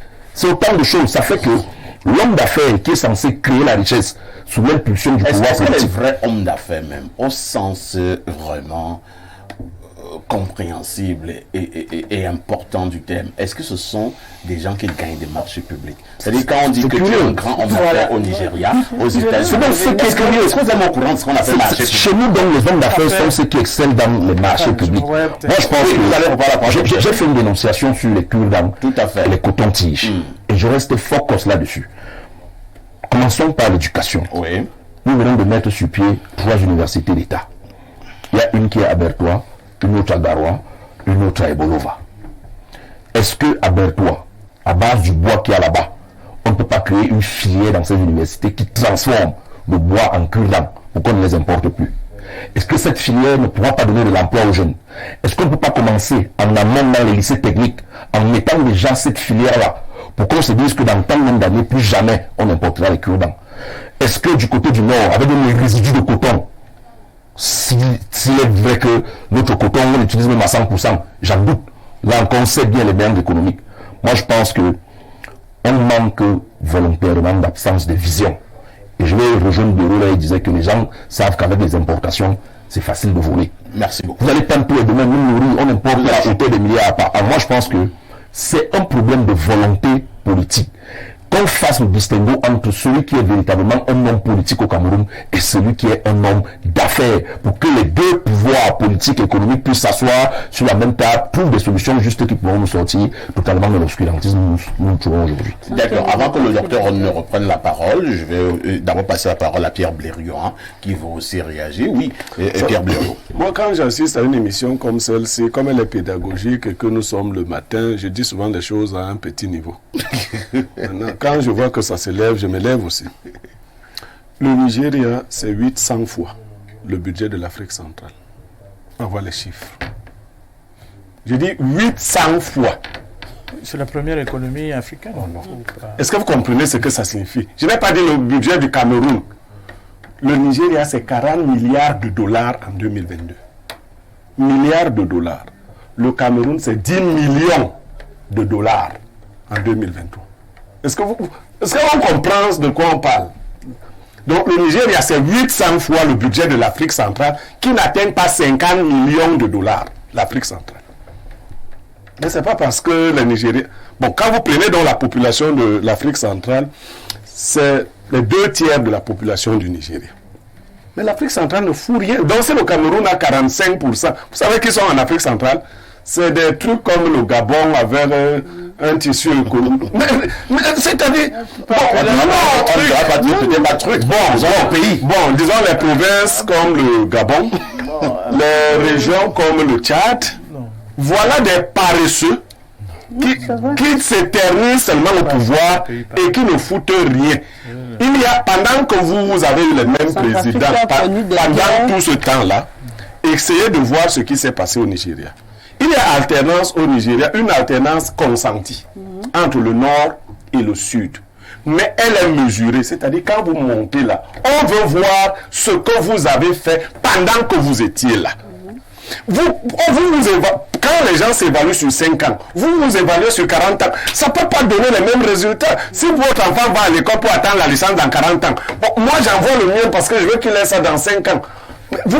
On prend des choses sur 40 ans et on mesure les choses sur 5 ans. On a un réel problème. On n'a rien planifié. On n'est plus dans les années 60. Mais est-ce qu'on devrait applaudir parce qu'on fait une autoroute depuis 14 ans? Vraiment. C'est-à-dire qu'on essaie de joindre deux capitales importantes. On est à 60 combien de kilomètres depuis 14 ans? 65. Ce n'est pas la sorcellerie. Qu'est-ce que les gens expliquent souvent? C'est pas la... Bon, si les autres allaient à ce rythme, C'est-à-dire de faire Vous allez chuter. 65 km en 14 ans. Donc il faut calculer, il nous faut 100 combien d'années pour faire une autre. Bon, donc, tout le monde va mourir. Moi, je voulais voir l'autoroute Douala-Yaoundé avant de mourir. Parce que je voudrais avoir construire une maison à Edea. Mais je vais mourir, l'autoroute n'aura pas encore atteint Edea. Mais moi, je suis aussi d'Edea. Je veux quitter Douala pour Edea en 15 minutes. Ça relève de la magie. Mais vous voyez des gens très intelligents quand vous les écoutez, ils sont très intelligents, mais eux-mêmes veulent montrer que le charbon est de couleur blanche. C'est tellement difficile. Vous voyez, ils cherchent à blanchir le charbon, mais c'est noir. Je vais passer la parole à nouveau. Allons-y, docteur. Merci beaucoup. Alors, première chose, ayons un peu de respect pour les peuples et pour nos voisins. Vous savez, on nous écoute dans le monde entier. Oui, mais les Gabonais savent qu'ils ne foutent rien. Est-ce que c'est là manquer de respect? Je ne parlais pas exclusivement des Gabonais. Ils disais en général. Ils font quoi? Ils font peut-être. Même la Guinée équatoriale, ils boivent. Donc, moi, de paresse. Non, s'il vous plaît, puisque nous sommes quand même écoutés et regardés dans le monde entier. Allez-y, docteur. Je voudrais dire simplement que oui, comparaison n'est pas raison, mais on compare ce qui est comparable. Ouais. C'est un Italien qui l'a dit, on l'appelle Giovanni Sartori, qui dit quand on compare, il faut comparer ce qui est comparable. Et effectivement, il est difficile de comparer le Cameroun et le Nigeria. Mais, par contre, exemple ou contre-exemple, vous qui êtes de Kribi, c'est pas pour je ne fais pas le débat avec vous, mais dans un temps aussi court, moins long que 14 ans, il y a une autoroute Kribi qui arrive à Edea. Il y a une autoroute Kribi qui arrive à Edea. Oui, si, ça il faut le savoir. Qui arrive à Edea. Oui, c'est-à-dire que la route, aujourd'hui, j'ai passé mes vacances à Kribi. On passe par où? J'ai visité Edea. Non, on a parlé d'aller à nous parlons de l'autoroute qui est gérée par qui a été financée par les Chinois, qui part du port de Kribi, voilà, et qui se raccorde, n'est-ce pas, à la route et arrive à Edea. C'est quelque chose que j'ai visité. Donc ça ne veut pas dire... On va pas Edea à Kribi. Si. D'ailleurs, elle a été refaite. Si vous y étiez... J'ai passé mes vacances, on a refait les carrefours, il n'y a pas une aspérité sur la route, il faut le dire. Et c'est, encore une fois, je ne vais pas me poser ici en défenseur de quoi que ce soit, non. Il faut rétablir la vérité, il faut que les gens sachent. C'est pas parce qu'on va prendre un exemple qui a mal tourné, ça peut arriver, qu'on va généraliser. C'est un peu trop facile non plus. Cette année, le Cameroun a eu 860 km de nouvelles routes. C'est quelque chose. En 2022, c'est un fait. Vous ne pouvez pas le nier. Non, il n'y a pas eu ces routes-là. Bon, il y a eu des réflexions de routes. Il y a eu de nouvelles routes. Non, elles sont où? Bah écoutez, c'est pas. Relisez simplement le discours du chef de l'État. Il a même donné l'itinéraire. Je ne défends ni le chef de l'État, ni le gouvernement. Il y a de nouvelles routes. Vous pouvez les défendre. Il faut rétablir la vérité. Les gens nous écoutent. C'est trop facile. Ce discours lénifiant et négatif. Non. Je suis pour un Cameroun, pour une Afrique qui se lève. Je suis pour des gens qui entreprennent. Vous savez, le rôle de l'État, c'est pas d'entreprendre. Il faut bien que les gens le sachent. C'est pas à l'État de créer des entreprises ou des industries. Mais de les faciliter. Bien sûr. Et laissez-moi vous dire. Facilitation, malheureusement. Bien au contraire. Et sur le débat sur homme d'affaires, marché public. Ouais. Oui, j'estimais que le rôle d'un vrai homme d'affaires n'était pas de gagner des marchés publics. On parlait plutôt de créer des industries, ainsi de suite. Non, vous savez, nous avons des États où l'État, justement, en tant qu'organisation, gouvernement, est le premier client et le premier, c'est lui qui a l'offre la plus importante en termes de commande publique. La commande publique est bien plus importante que partout ailleurs. Et même dans les pays industrialisés. Est-ce qu'on est d'abord d'accord que le rôle d'un grand homme d'affaires et d'un vrai, ce n'est pas de gagner les marchés publics? Oui, les plus grands hommes d'affaires gagnent les marchés publics dans le monde entier. Aux États-Unis, c'est le complexe industrialo-militaire. Il est étroitement lié à l'État. Vous voyez un peu, tout ce qui fabrique les armes, les avions, etc., c'est les marchés publics. Boeing, tout ce que vous voulez. Ceux qui font les missiles, c'est les marchés publics. Et c'est les plus importants. Quand le président français se déplace en Chine, il se déplace avec 400 hommes d'affaires dans tous les secteurs d'activité. Ce sont des contrats d'État, le TGV, etc., etc. Donc, encore, les contrats pétroliers, les contrats gaziers. Il faut vraiment éclairer le peuple là-dessus. Vous comprenez? Donc, il est normal qu'un homme d'affaires sérieux, justement, soit choisi. D'ailleurs, qu'est-ce qui fait la force de Dangote? Qu'est-ce qui fait la force des Nigérians? Ce sont les contrats publics. C'est parce qu'on donne Elumelu, on lui donne le pétrole. C'est le pétrole du Nigeria. Donc, il faut dire les choses, il faut recadrer les choses. Bien sûr, il faut donner l'espoir aux Africains, aux Camerounais. Et non, à chaque fois, de dire le gouvernement ne fait rien, donc nous ne faisons rien. Merci beaucoup. Hein. Voilà. Encore, je termine. C'est à nous de nous dire ce que nous faisons pour notre pays. C'est pas, et pas seulement ce que le pays fait pour nous. Ça doit aller dans les deux sens, s'il vous plaît. Merci beaucoup. On va lire jusque-là les nombreux messages enregistrés.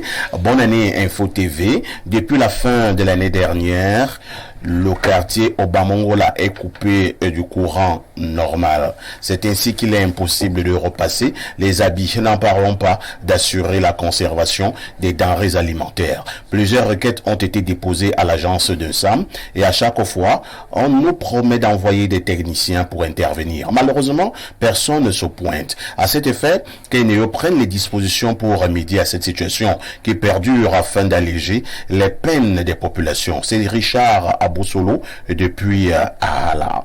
Autre message. Bonjour, au bon plateau de ce matin. Le docteur sur le plateau est aérien. Il n'est pas du tout objectif. Je crois voir quelqu'un qui défend le gouvernement qui a échoué en 40 années. Le bilan est catastrophique. C'est Blaise Pascal Loncy à Ekounou qui envoie le message. Autre message ce matin. Bonjour les démineurs, je suis d'accord avec le docteur. Bonne analyse et bonne lucidité. C'est Loïc Donkomo qui envoie le message. Autre préoccupation. Bonjour, on a lu ce message. Bonne année, l'autoroute n'arrive pas encore à Edea. Autre message, je vous amène au 221. Sénégal. C'est le Sénégal. Bonjour, le docteur Ona se complaît dans la médiocrité. C'est dur sur place. Ne l'invitez plus. Il est un pur produit du Cameroun. C'est Diki. Non, Diki. C'est pas à toi. C'est pas à toi. Mais Diki, je dois éviter. Moi, je suis pour une pluralité d'opinions. Hein. Ici, ce n'est pas une seule opinion qui compte. Donc, le docteur a également toute sa place dans le cadre de cette émission.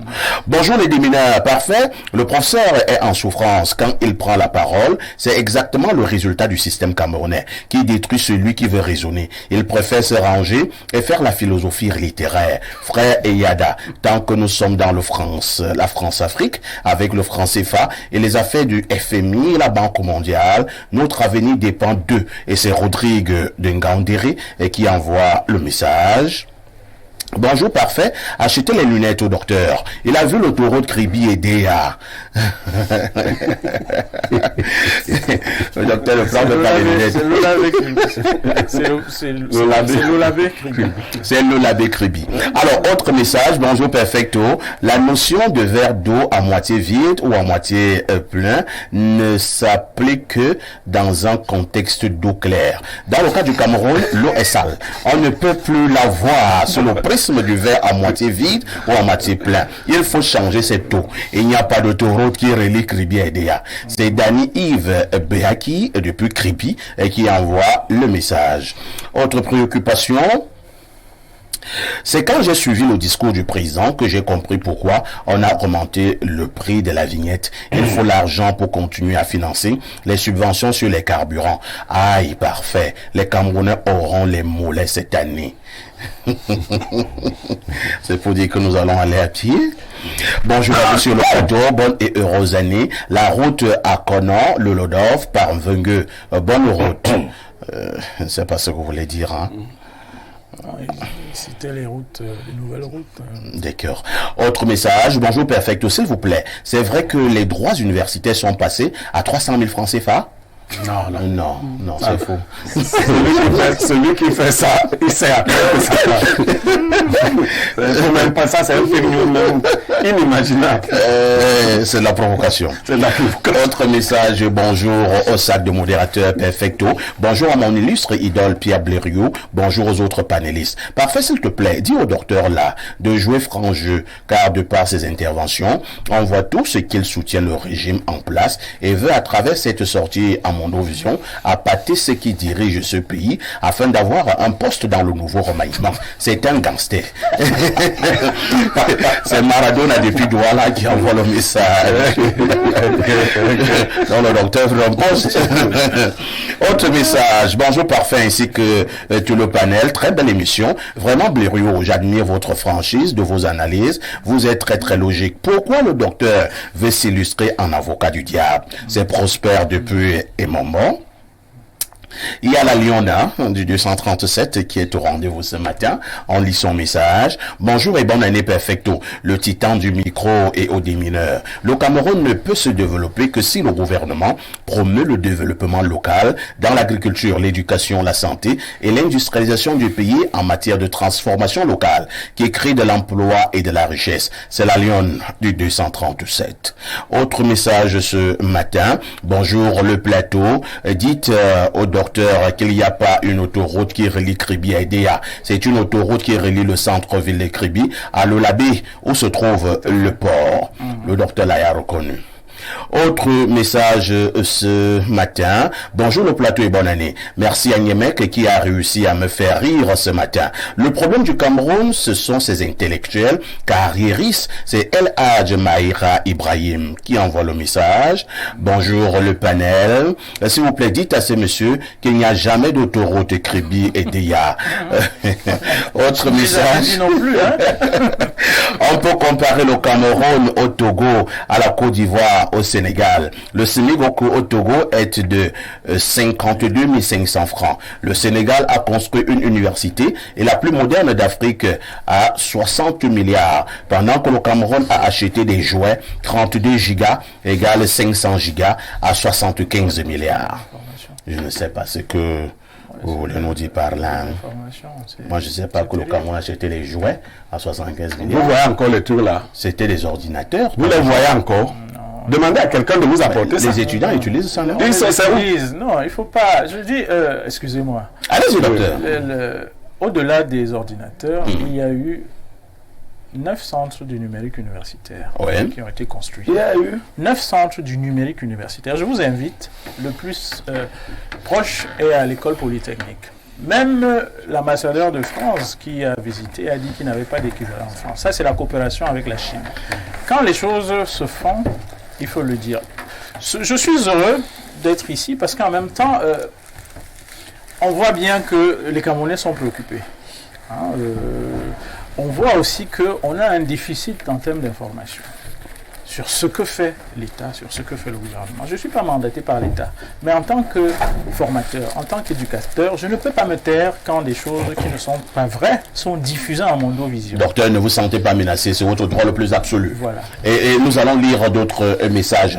Bonjour les amis, la dame du PCN dit la vérité par rapport à l'industrialisation du Nigeria. À titre d'exemple, tous les détergents appelés Klim, presque utilisés dans l'espace de la CDAO, est fabriqué à Ogun State au Nigeria. Aujourd'hui, les voitures 4x4 sont fabriquées dans ce pays. La totalité des œufs consommés tant au Bénin qu'au Nigeria sont produits par l'ancien président Obasanjo Doumas du Bénin.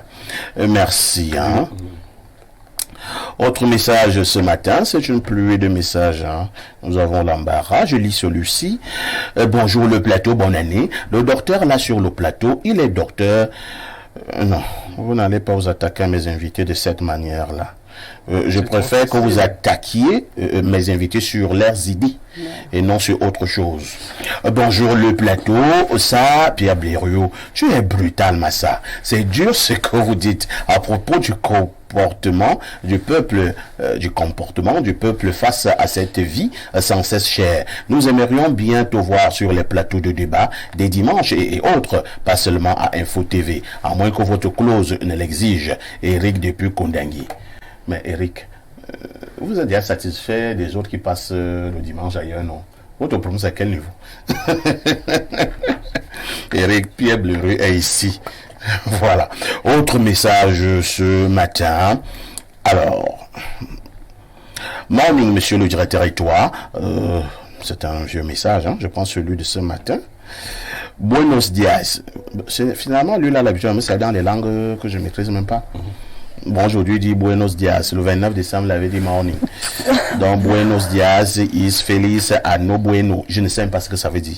Le gouvernement camerounais est nocif pour les Camerounais. Permettez la tautologie. Ce gouvernement n'a aucune vision industrielle. Seulement la vision dans le vol et le détournement. Bon, je pense aussi que vous êtes trop dur, hein, mon ami. C'est un message qui nous vient de New York, hein. Un autre message, il nous dit simplement bonjour. Et qu'est-ce que celui-ci nous dit? Alors, bonjour le sac de panélistes. Vous avez une bonbonne d'eau à côté de vous. Au rythme où vous prenez les verres d'eau là, ils vendent ici, mais il y a beaucoup d'eau ici, hein. Pour la dénonciation, j'apprécie une fois de plus la lucidité et la constance de monsieur Blérieux, même en 2023. Le monsieur qui est en costume à ses côtés est gêné. On dirait qu'il a une casquette politique d'un certain parti. C'est un problème de gouvernance. Comment vous vous retrouvez dans un salon de commerce où les organisateurs eux-mêmes qui sont dans le sérail ont leurs produits exposés? Où sont les industries qui ont absorbé les milliards? Je suis dans la même logique que Blérieux. À chacun sa chance dans le pays ici. Si je ne souffre pas, je ne regarde pas même si on augmente le loyer de mon voisin. On lit ce dernier message avant de prendre la pub. Bonjour à tout le riche panel, s'il te plaît, parfait. Dis au docteur de ne pas pousser à bout les Camerounais. Est-ce qu'il vit ici, ce docteur? Bravo Blérieux pour tout ce que tu fais pour nous. C'est Arnaud. Que Dieu te bénisse pour ta franchise. Patrick Jouvette, fils de Lelodorf. Je prends un troisième verre d'eau. Bien réfléchi, j'aimerais que tu m'apportes un décodeur Easy TV. Pour les fêtes, il y a plein de programmes pour nous les enfants. Que la fête commence.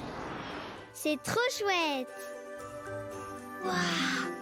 Il y a aussi de bons films et séries pour papa et pour maman.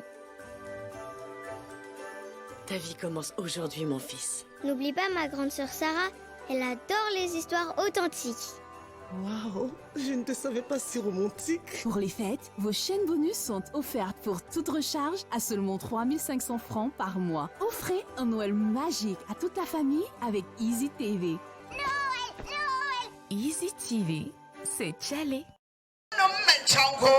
Peuple Bazou du Cameroun et de la diaspora, venez vivre pour la première fois dans l'histoire de la culture camerounaise le grand festival Kekra organisé par Sa Majesté Vincent Chouaké Majou, roi des Bazou, du 10 au 12 février 2022 sur l'esplanade de la chefferie supérieure Bazou. Festival Bazou du 10 au 12 février 2022, événement placé sous le haut patronage du ministère des Arts et de la Culture, parrainé par Célestine Ketchakoutes, ministre de l'Habitat et du Développement urbain. Au Festival Bazou 2022, des foires d'exposition et vente des produits artisanaux, agricoles, pastoraux, conférences, débats, consultations médicales gratuites, concours Miss Bazou 2022, découverte des sites touristiques, diffusion des films des fils et filles Bazou. Contact 699 93 97 25 676 77 18 84 672 49 49 31. Festival placé sous le respect des mesures barrières contre le coronavirus. Cher Père Noël, j'ai bien réfléchi et j'aimerais que tu m'apportes un décodeur Easy TV. Pour les fêtes, il y a plein de programmes pour nous les enfants. Que la fête commence. C'est trop chouette. Waouh. Il y a aussi de bons films et séries pour papa et pour maman. Ta vie commence aujourd'hui, mon fils. N'oublie pas ma grande sœur Sarah, elle adore les histoires authentiques. Waouh, je ne te savais pas si romantique. Pour les fêtes, vos chaînes bonus sont offertes pour toute recharge à seulement 3500 francs par mois. Offrez un Noël magique à toute la famille avec Easy TV. Noël. Easy TV, c'est Tchalé.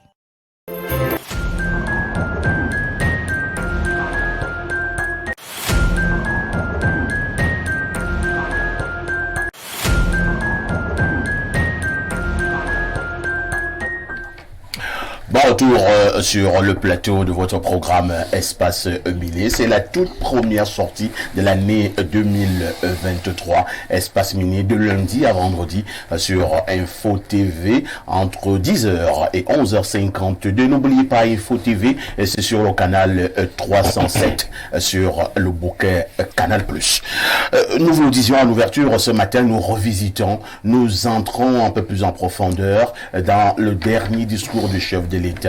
Et c'était le 31 décembre 2022. Le président Paul Biya, pendant 27 ans, 27 minutes, s'est donc adressé à ses chers compatriotes. Je vais commencer par la dame Fatouma Noura du PCRN. Alors, Fatouma, de manière générale, de manière globale, comment avez-vous trouvé le président de la République? La question ce matin est celle de savoir si le président Paul Biya est resté à la page.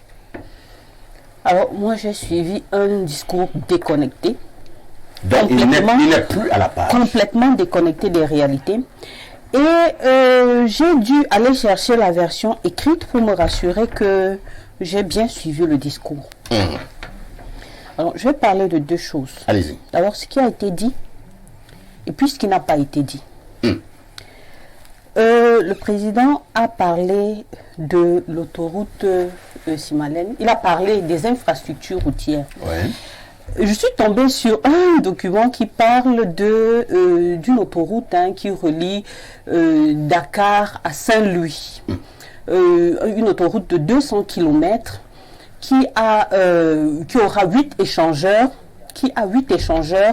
et plus d'une cinquantaine de passages piétons. Et cette autoroute-là a coûté au Sénégal la modique somme de 520 milliards de nos francs. L'autoroute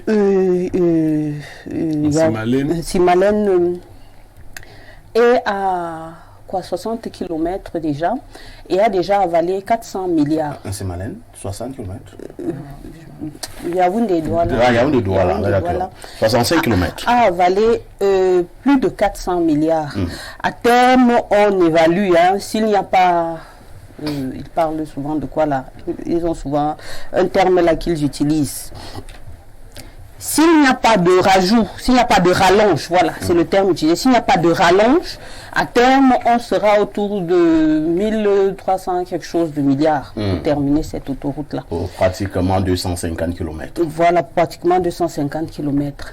Alors, je fais cette comparaison pour que les gens comprennent un peu dans quoi. Et ça fait partie du discours du président. C'est-à-dire que lui, il estime que les infrastructures routières sont... et dans le même discours, dans le même souffle, il parle de corruption, il parle d'incivisme, il parle de tout ça. Le deuxième point que je vais évoquer dans ce qu'il a dit, il a parlé des inondations dans le Mayo d'Anaï. Il faut savoir que une digue route est prévue dans le Mayo d'Anaï depuis 2012. Et cette digue route n'a toujours pas vu le jour. Depuis 9 ans. Et il faut savoir que... Il faut également savoir que 400 millions ont été débloqués d'urgence et que la Banque mondiale a donné 54 milliards pour justement renforcer 70 km de linéaire et puis d'autres usages. Et à ce jour, rien. La digue est en train de céder. Les populations sont obligées d'acheter des sacs remplis du sable et essayer de bloquer l'eau parce qu'elle risque d'être complètement emportée. Bref, les populations sont livrées à elles-mêmes. Le troisième point, on a parlé de l'incivisme. Je suppose qu'il faisait évocation du cas des microbes, entre autres, à Douala qui a fait mouche dernièrement. Et de l'aveu du gouverneur lui-même, 2% seulement de motos à Douala sont enregistrées. 2%.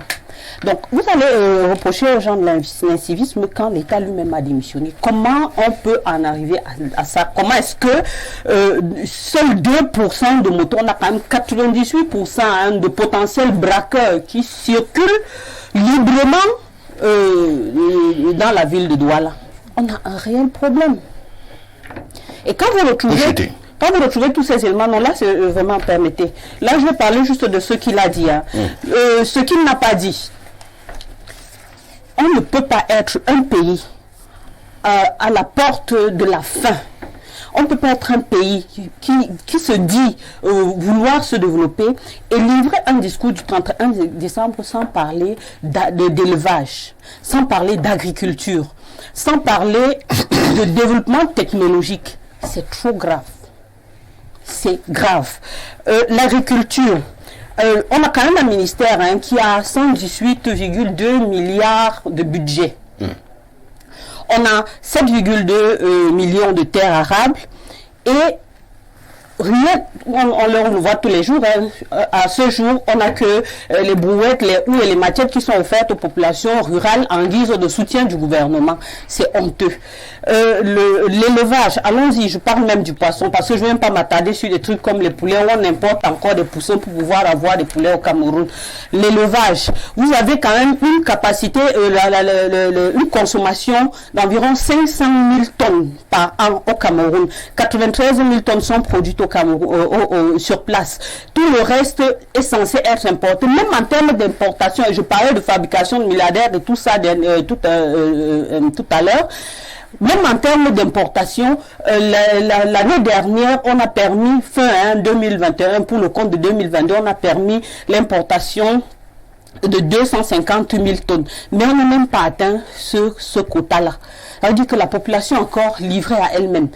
Et parlant de développement technologique, c'est-à-dire que ce soit effectivement le développement technologique proprement dit, que ce soit l'économie qui est liée à ça, on est dans le vide, on est dans le flou artistique.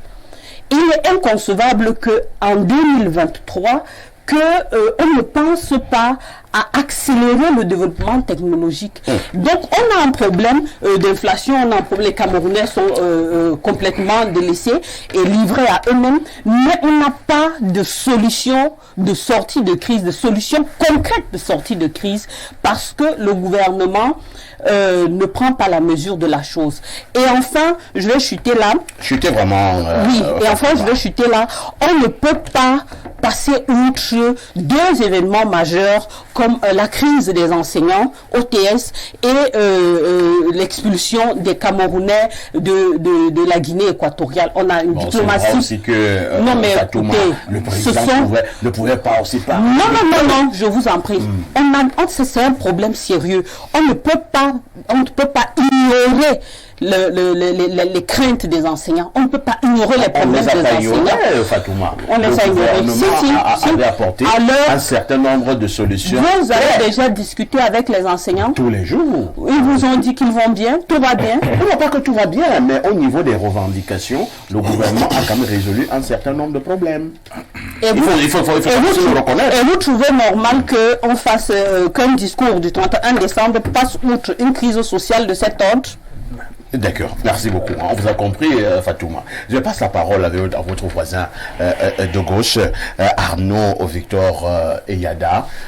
Si nous nous en tenons à ce que Madame vient de dire tout à l'heure, l'année 2023 risquera d'être un peu plus compliquée. Et vous avez d'ailleurs certains titres de journaux, notamment Le Jour de ce jour, qui vous dit que l'année 2023 sera un peu plus chère. Et les indicateurs sont clairs. Vous avez la nouvelle loi des finances, qui a d'ailleurs été promulguée par le président de la République, son Excellence Paul Biya.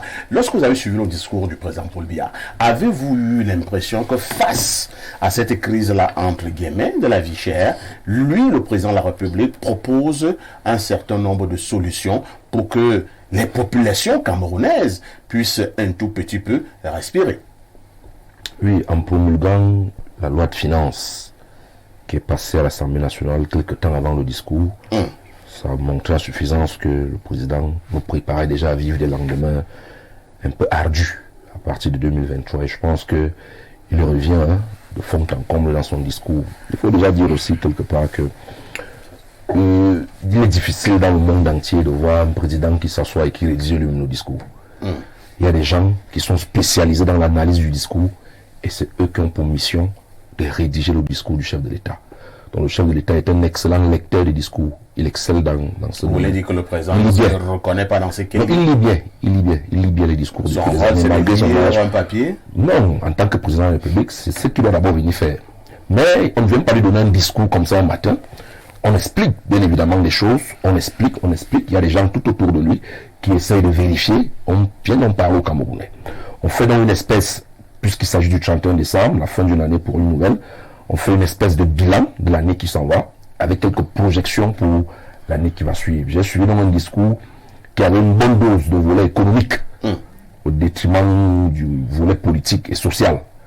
Et vous avez compris qu'il est revenu justement sur la crise du Covid-19, et je voulais dire 19. Covid-19. 19, je voulais dire, vous me permettez, et bien évidemment sur la guerre en Ukraine. Mais maintenant, mon vide que j'ai eu à ressentir, c'est que il ne nous dit pas ce qu'on peut faire par rapport à la crise mondiale qui arrive encore, parce que ces gars, après le Covid-19 et leur guerre en Ukraine, ils vont nous créer autre chose. C'est le nouvel ordre mondial qui est mis sur pied. Mais maintenant, je ne vois pas une Afrique, par le truchement de ces discours, qui est prête à s'effrayer, à se dire plus jamais ça. Prenons le cas du Covid, qui a empêché, qui aurait eu un impact sur les céréales et autres. On a quand même mis sur pied dans ce pays à hauteur de milliards une usine qui devait être transformée, je ne sais pas trop quoi, en farine de manioc et autres. Où en sommes-nous à date? L'usine de manioc de 100 millimars. Tout à fait. Nous n'avons aucune information. Il y en a même une autre à l'Est. Ouais, il y a tellement de choses comme ça. Je pense que le discours, il était beau, comme tous les autres discours. Mais dans le fond... Rien à se mettre sur la dent? Non, pas rien à se mettre sur la dent, ça serait un peu trop péremptoire. D'accord. Il y a même beaucoup de choses dedans, il y a beaucoup de choses très importantes dans ce discours. Mais je ne chuterai pas ça nous dire quelque chose qui m'a un peu amusé. Allez-y. J'ai cru que c'est parce que je suis allé sur le discours qu'on avait d'abus, 4 bières, que je n'avais pas bien suivi. Mais après la 4e bière, version écrite, je suis allé lire. Là, le président dit, il y a un phénomène qui prend, il y a deux phénomènes qui prennent de l'ampleur. La corruption et La corruption prend de l'ampleur au Cameroun. Quand on dit ça prend de l'ampleur, ça veut dire que ce n'est pas encore là.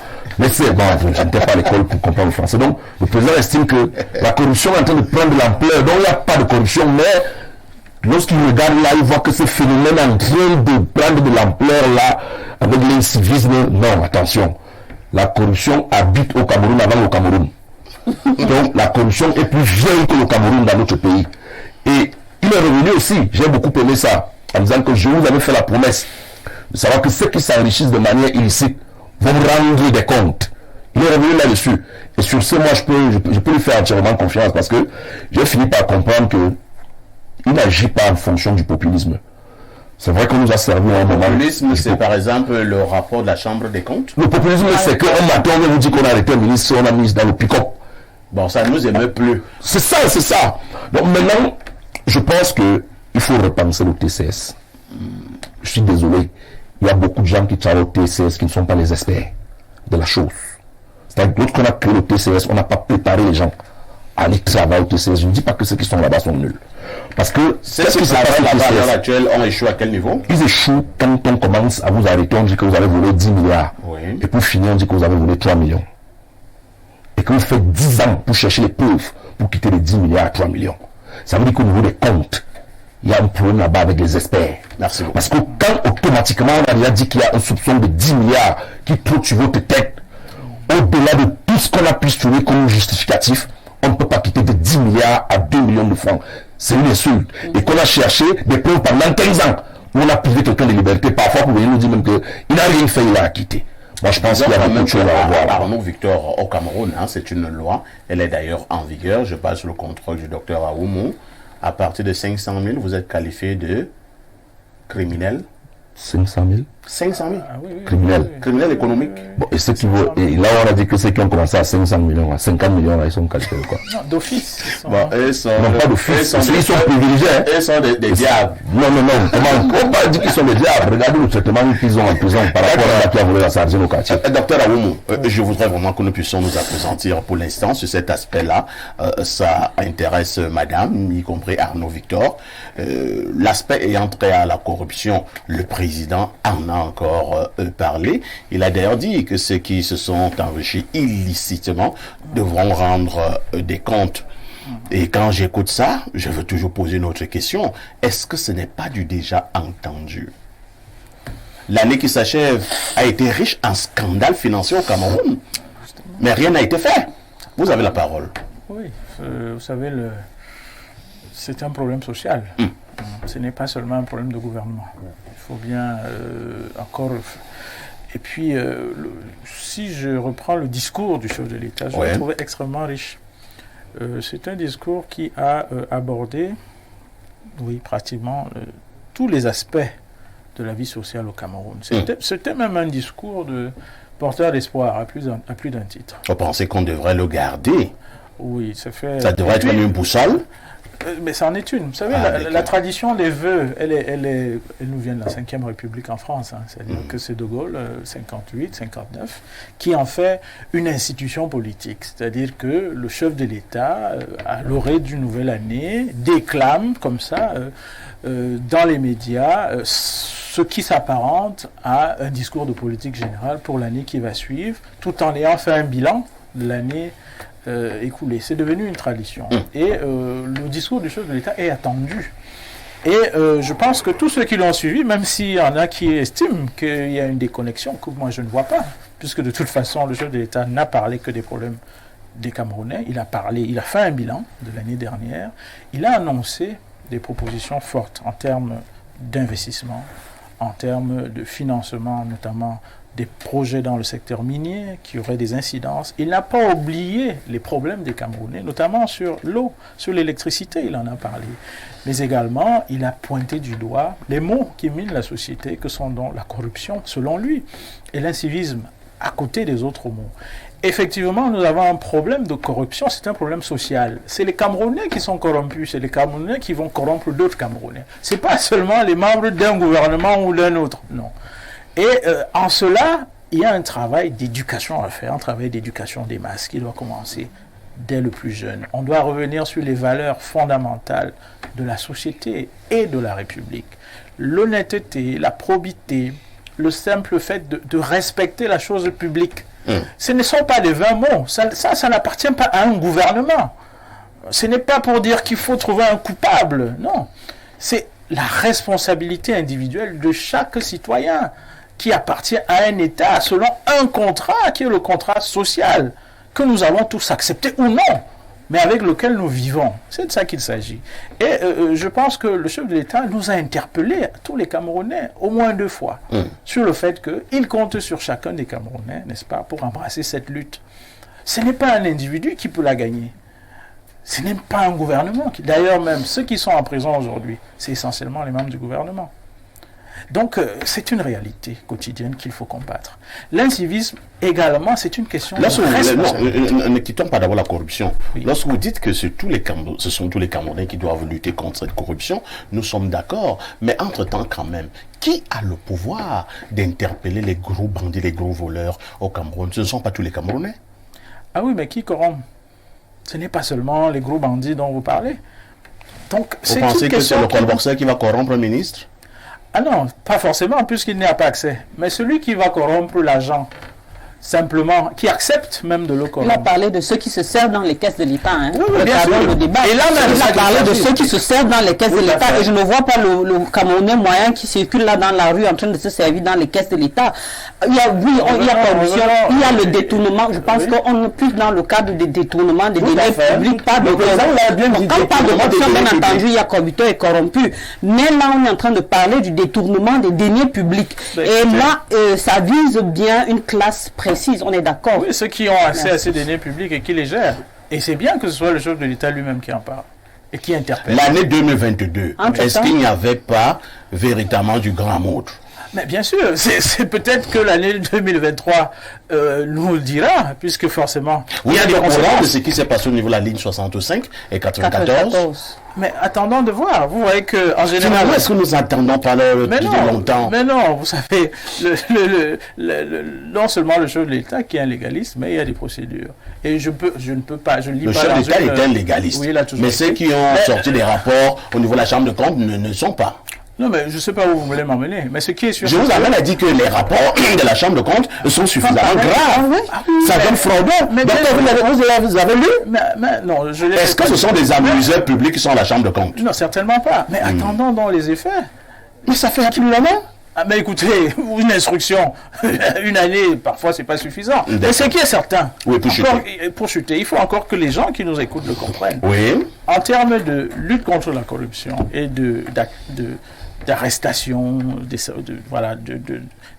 ceux qui ont porté atteinte à la fortune publique, les exemples sont légion. On ne peut pas dire aujourd'hui qu'il n'y a pas une action qui est faite dans ce domaine-là. Et effectivement, peut-être que le discours du chef de l'État annonce peut-être des arrestations, des procédures. Tout au moins, c'est ce qui serait attendu. Merci beaucoup. Alors, Pierre Blériot-Niémec, avec vous, nous allons parler de la corruption et on évoluera au niveau de l'incivisme. C'est le canevas que je vous propose. Alors, la dernière fois, pas que je souhaite absolument que des personnes soient interpellées, mais si nous parlons du détournement des deniers publics au Cameroun, il suffit seulement de faire des tours, il suffit de lire des rapports. Je viens de parler tout à l'heure de la Chambre des comptes. Et si nous parlons de l'enrichissement illicite, il suffit de faire un tour dans bon nombre de quartiers de Yaoundé, de Douala et de Bafoussam pour voir les constructions qui sont menées et on vous dira que ce sont des fonctionnaires qui construisent. Est-ce que la lutte contre la corruption, dans son élément le plus fondamental, le plus attendu des Camerounais, a véritablement déjà commencé? Est-ce qu'on lutte contre la corruption? La corruption est une forme de sorcellerie et ceux qui appartiennent à cette secte font les mêmes choses. Ah bon? Alors on ne peut pas être un groupe de sorciers et on dit qu'on a organisé au village la lutte contre la sorcellerie. En fait, on organise le renforcement de la sorcellerie, n'est-ce pas? C'est bon, laissons le mot corruption. Parce que lui, il est très ambigu. Arrêtons-nous au mot détournement des... Parce que la corruption, ça va être... Personne n'a envie que ça change. Et personne n'a peur de qui que ce soit. Vous savez, moi, j'ai été rédacteur de discours dans un collectif. Nous rédigions des discours. Et celui pour qui nous rédigions des discours nous donnait des orientations. Parce que je voulais dire à M. Yada, quand le chef n'est pas capable de donner des orientations, vous allez rédiger n'importe quoi. Ce n'est pas la belle plume qui compte. Alors quand je rédige, on me dit non, toi tu vas regarder cet aspect du problème. Tu vas faire des recherches et nous rédiger là-dessus. Tel autre va t'apporter des éléments en géographie, en tel. Et maintenant, il y a un coordonnateur général qui met en forme tout ce que vous avez rédigé, parce que lui, il a une grande capacité de synthèse, il a un certain nombre de... Donc, les gens qui rédigent le discours du chef de l'État ces derniers temps, je ne veux pas dire qu'ils sont... Les gens disent qu'ils sont méchants, je ne sais pas si c'est vrai, qu'ils sont haineux, qui sont des fourbes, mais ils mettent tout dans le discours du chef de l'État, sauf ce que nous on veut entendre. Ils savent que quand un projet est lancé, il fait 14 ans, des choses comme ça. Donc il faut dire au chef de l'État qu'en 2023, il va lancer beaucoup de projets. Bon, nous on parle par exemple de la transition en 2023. On dit que le mandat devait aller en 2025. Mais au vu de certaines choses, certaines personnes disent que non, c'est mieux qu'on organise cette transition une fois en 2023. Et vous voulez que le président vienne parler de la transition le 31 décembre? Il peut nous dire ça, il peut nous dire que bon, même s'il n'y a pas de gens importants... Est-ce qu'il est dans la capacité pour l'instant de gouverner? Non. Même s'il n'y avait pas de gens importants, il aurait quand même pu nous dire que relativement à la question de la transition, je pense que vous pouvez vous attendre à ci ou ça. Je ne sais pas trop pourquoi vous riez. Mais il n'a rien dit. Bon, les gens font de sérieux. Mais je suis très sérieux. Alors, on a des questions comme celle-là. J'ai entendu dans le discours, moi je n'ai pas lu la version écrite, qu'il fallait que chaque Camerounais aide le chef de l'État à combattre la corruption, cette affaire-là. C'est-à-dire que si moi je connais quelqu'un qui a volé, soit que j'aille le dénoncer, soit que j'aille l'arrêter. Tout le monde le dénoncer. Je sais pas. On va commencer à nous... On dit aidez-nous. C'est-à-dire le PDG du groupe La Météo dit à tout le monde qui passe en route là, il y a la corruption à Info TV. Les gens qui passent dans les mototaximans, que chacun d'entre vous m'aide à lutter contre ça. Mais comment? Ils peuvent faire quoi? Mais il sait ce qu'il faut faire. S'il veut combattre une prétendue ou une corruption certaine qui sévirait dans les groupes de la météo, Tu vas pas aller voir les gens qui passent ou bien qui boivent en face du truc là pour dire que je suis venu vous voir mes frères, il y a des trucs à Info TV, aidez-moi. Non, ils savent que... Mais Blériot, permettez-moi. Allez-y, docteur. Vous savez, la première source d'information qui déclenche une investigation à NIF-CONAC, c'est la dénonciation. Non, les deux, bon merci. Donc, c'est trop facile de caricaturer. CONAC, c'est les gens là. C'est trop facile de caricaturer et de rigoler. Maintenant, vous n'allez pas, vous allez être plus sérieux. C'est ceux qui sont... Vous allez dénoncer à la NIF. Non, vous ne tentez même pas. Je vous donne des noms de quelques corrupteurs, vous tentez d'aller les dénoncer. Non. Avant même d'arriver là-bas, ils vont vous faire un peu. C'est d'abord la dénonciation. Non, vous allez dénoncer une personne à la fois. Oui, c'est la parole. Vous ne dénoncerez jamais. Sachez que la dénonciation... Non, ne tentez même pas. Moi, je vous décourage de tenter de dénoncer. Parce qu'ils sont dans le même bateau. Et pendant que vous serez en train de dénoncer, on sera en train de vous enfermer. Au Burkina Faso, il y a une loi sur ce qu'on intitule le délit de faciès. On appelle ça délit de faciès. Ça veut dire quoi? Si on observe seulement Yada comme ça qu'on voyait hier, quelque temps après, il y avait en train de s'enrichir beaucoup. On t'arrête. On appelle ça, on t'arrête. C'est après que tu vas justifier pourquoi tu es devenu comme ça. Ok? Donc on n'a pas besoin. Ce que vous dites là, c'est-à-dire que si on avait un président qui pouvait faire le tour de golf, des quartiers comme golf et autres, il verrait que des fonctionnaires achètent des terrains de 600 millions. Oui. Des terrains, je ne parle pas des maisons qu'on construit. Bon, on arrêterait direct. Il dit, bon, quel terrain c'est la maison? On dit que c'est tel, il est au ministère, on ne met pas. On arrête. Simplement. On le met en prison et pendant qu'il est là-bas, son avocat lui tente de nous dire quel genre de business il fait. On arrête des gens comme ça, simplement. Mais attendez, avec le changement des billets d'argent, les gens qui ont donc 300 milliards cachés dans les maisons, même s'ils appellent tous les banquiers à la maison, ils ne pourront pas changer l'argent. Ils vont donc être obligés de commencer à lancer les chantiers et de donner beaucoup plus d'argent aux filles. Donc vous allez voir en 2023 les filles les voitures, les choses comme ça. Donc ça va. C'est peut-être ça qui va enrichir le pays, mais ce n'est pas sérieux. Monsieur Yada, la corruption prenait de l'ampleur. Mais la corruption s'est éclatée, elle a gonflé, elle a atteint son maximum, elle s'est éclatée, elle a fait des métastases partout. C'est pour cela qu'aujourd'hui, chacun rêve de voler. Et l'incivisme, c'est qui? Les petits gars qui sont arrivés à Douala l'autre jour, c'est ça, et puis ils ont fait un petit bruit.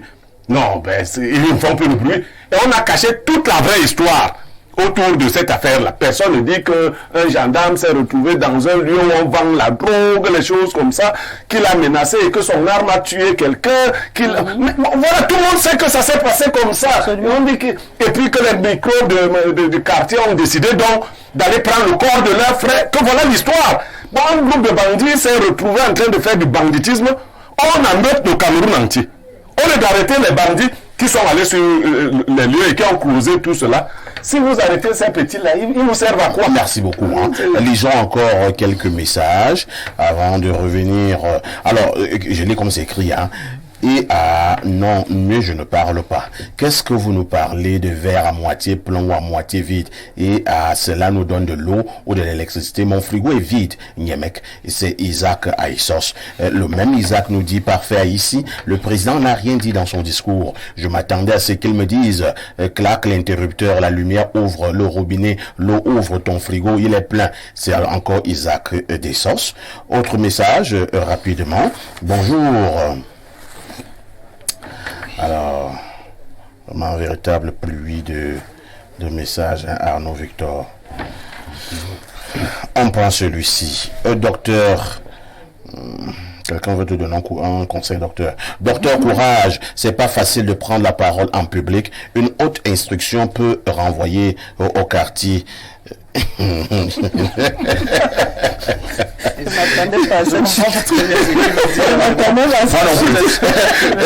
Alors, je vous suis attentivement et j'ai remarqué que votre politologue vit sur une autre planète où ce sont les sujets qui sont responsables à la place du chef de l'État et qu'il nous dise si c'est cet ordre d'enseignement qu'il a reçu. Les populations ont voté l'article 66 et c'est M. Biya qui s'est assis dessus et a créé ces multiples entreprises budgétivores de lutte contre la corruption.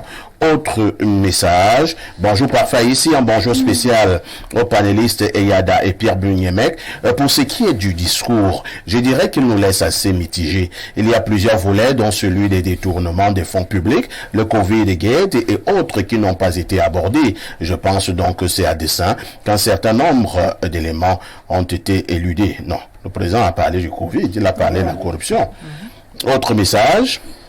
Bonjour parfait et bonjour à tout le panel. Je vais commencer par vous souhaiter une bonne année à chacun de vous et à tous les Camerounais et dire par rapport à votre thème de ce matin que je suis du même avis que notre frère Blériot en ce qui concerne l'esprit négatif et qui anime le peuple camerounais dans le fait qu'il soit un peu indolent, indifférent et méchant à la limite parce qu'il cautionne ce qui cause son malheur mais se plaint et pleure lorsqu'il faut endurer ou supporter les conséquences. Je crois qu'il faut des hommes et des femmes de caractère dans ce pays comme Blériot pour conduire les Camerounais à la délivrance. Merci, c'est l'apôtre Epson qui envoie le message.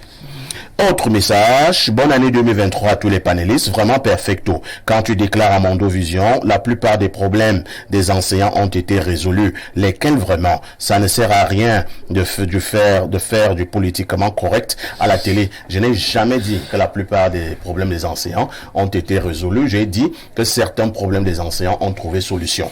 Et là, ce sont des faits. Si vous avez des enseignants qui sont encore honnêtes, ils vont vous le dire. J'étais le premier défenseur de ces gens-là. J'ai fait des émissions pour les défendre et ils le savent. Mais quand il y a aussi eu certains problèmes qui ont connu des solutions, il faut aussi le dire. Parce que c'est le problème Arnaud Victor. Quand ces gars grèvent, ils pleurent. Mais quand ils vont à la fin du mois, ils voient quand même une amélioration au niveau du salaire, ils ne disent plus rien. Et j'ai plein d'amis enseignants avec qui nous buvons matin, midi, soir. Et qui m'ont quand même dit, bon, perfecto. Il y a quand même une amélioration, mais nous demandons encore. Voilà. Alors, Fatouba, nous allons progressivement à la fin de ce programme. Parlons donc un peu de l'incivisme. C'est la deuxième fois de manière consécutive que le président de la République revient sur cet aspect et parle des réseaux sociaux, les discours haineux, les diffamations et parle de ceux qui sont en train de vouloir créer du désordre au niveau de l'ordre public. Et il dit qu'ils que soient jeunes ou adultes, ils vont également rendre compte devant les tribunaux compétents. C'est dit que le président Paul Biya ne blague plus avec cet aspect des choses. Bon, mais ce serait intéressant que ce soit effectif.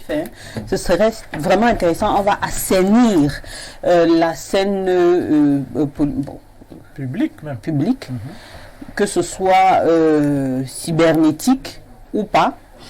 Ce serait vraiment intéressant qu'on voit une évolution de ce côté-là. Parce que ça a pris des proportions incroyables. La nudité des gens balancer n'importe comment. La diffamation. Quelqu'un se lève, il dit sans aucune preuve. Et comme l'esprit humain est assez paresseux de nature, et comme on aime beaucoup les coups d'éclat, c'est-à-dire quelqu'un se lève, il tisse une histoire là, il balance. Le sensationnel. Oui, le sensationnel. On dit Fatouma, on l'a retrouvé dans un hôtel avec monsieur. Oui, personne ne demande de preuves. On a trouvé Fatouma dans un hôtel. Et tout le monde commence à lyncher Fatouma, on l'insulte. Voilà. Alors que ce n'était pas le cas, on était juste à côté de l'hôtel. Alors ça prend vraiment des proportions inquiétantes.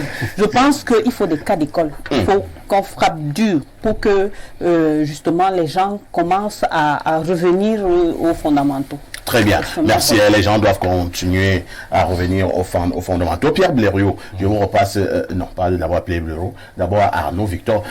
Arnaud Victor, le président aussi a reparlé de l'aspect sécuritaire, tout en félicitant une fois de plus les forces de défense et de sécurité, ceux-là qui par moments donnent leur vie, et il dit que sur le plan sécuritaire, la situation est maîtrisée. Il a même félicité les États-Unis d'Amérique parce qu'il y a également des forces exogènes qui sont mises en branle pour mettre le Cameroun à sac et à mal. Donc on a vu justement que les États-Unis ont commencé à dénoncer et à condamner même ceux qui finançaient la guerre dans le Nozo. Il invitait d'ailleurs les autres partenaires que le Cameroun a à s'inviter justement, il les invitait à entrer dans cette danse-là, à dénoncer ces gens-là qui sont dans ces pays, qui voudraient que le Cameroun se renverse. Non, il faut dire ici que nos forces de maintien de l'ordre abattent un travail de fourmi. Moi, je profite aussi de cette occasion pour les féliciter, les remercier surtout parce que ils se privent de sommeil pour que nous on vienne parler librement et marcher et circuler librement. Donc je pense que par le touchement de leurs ministres et tous qui sont dans cette vague-là, le chef de l'État veut juste, et c'est un aspect du discours que j'ai encerclé, parce qu'il n'y avait rien à redire là-dessus. Merci beaucoup. Pierre Blériot-Niemek, j'ai également souligné un fait. Le président Paul Biya, alors qu'il nous avait habitués à toujours prendre les Lions indomptables pour exemple, mais cette fois-ci, le président Paul Biya apparemment a esquivé magistralement de parler de football et des Lions indomptables, alors que nous sortions quand même d'une Coupe du Monde. Mais nous ne sortions pas seulement d'une Coupe du Monde. Nous avons eu la CAN en 2022. Tout à fait. Je vous ai dit, faites attention à ce que moi je dis. Je dis, il y a des gens qui rédigent des discours. Et quand on est encore totalement, on maîtrise encore totalement l'affaire, on donne des orientations. Aujourd'hui, vous savez que beaucoup de fédérations ne fonctionnent pas bien avec le ministère du Sport. Tout à fait. Donc le ministre du Sport n'a rien envoyé là-dessus pour les statistiques. Bon, ceux qui avaient déjà gagné leur CAN et leur mondial au Qatar, en battant le Brésil, on se serait attendu quand même que le président félicite le Cameroun qui a gagné la Coupe du Monde en battant le Brésil. Parce que nous sommes quand même le seul pays à avoir battu le Brésil dans les 3 principales compétitions, les Jeux olympiques, la Coupe des confédérations et puis la Coupe du Monde. Donc voilà, nous avons gagné notre Coupe du Monde. Nous avons eu le meilleur buteur, le meilleur but de la Coupe du Monde. Et nous sommes allés en Coupe du Monde sans aucun problème. Le groupe était humainement bon. Le président, pourquoi le président n'a pas parlé de ça? Ce n'est pas bien. Non, vous savez, il faut faire attention. Le football était utilisé pour distraire les gens. Comme ils n'ont pas réussi à nous distraire, 2023 arrive. Et on va voir le reste. Merci, docteur. En un mot comme en mille, qu'est-ce que vous avez retenu de ce discours et qui peut nous faire en sorte que nous puissions garder espoir? Oui, déjà, le bilan de l'année, le bilan positif. Il est clair que les Lions indomptables, par exemple, n'ont pas montré leur plus beau visage. On en a connu mieux. Je ne vois pas en gagnant contre le Brésil? Non, certainement pas. Je parle des années précédentes. Nous avons, lors de la dernière CAN, c'est la cohésion du groupe qui a fait la victoire. Et depuis, je parle de la CAN, la dernière que nous ayons gagnée, 2017. En 2017 au Gabon. Bon, mais chez nous, c'est les problèmes de cohésion, des problèmes d'ego, qui ont continué lors du mondial et on a vu que le résultat n'était pas reluisant. Donc ce n'est pas un exemple. Les Camerounais ne peuvent pas s'appuyer sur cet exemple-là au moment où nous avons, et je reviens sur le discours, nous faisons face à des chocs exogènes, le président l'a dit. Parlant de la crise. Voilà, la Covid, mais aussi la crise ukrainienne qui a des répercussions sur l'économie et sur le quotidien des Camerounais. Il a félicité la résilience, n'est-ce pas, de l'économie camerounaise et des Camerounais qui font cette économie. Il a annoncé des mesures, n'est-ce pas, en termes de services publics, eau, électricité. Il a donné de l'espoir en termes d'investissement dans de nouveaux secteurs, notamment le secteur minier. Où deux industries vont voir le jour et l'exploitation du fer. Tout à fait. De Kribi et de Mbalam qui débutera. Je pense que c'est une annonce forte. Oui, très très forte.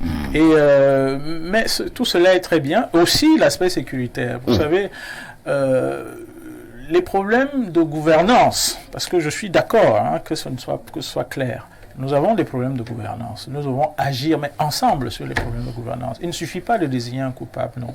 Il faut que chacun, à son niveau, agisse. On ne va pas refaire le débat. Certains panélistes pensent quand même que, en agissant ensemble, c'est trop facile. Est-ce que le conducteur a la force? Est-ce que le mototaximan a cette force? Et il y a des problèmes de deniers publics. Oui, que tout ne se résume pas. Tout ne se résume pas au détournant des deniers publics. On est d'accord.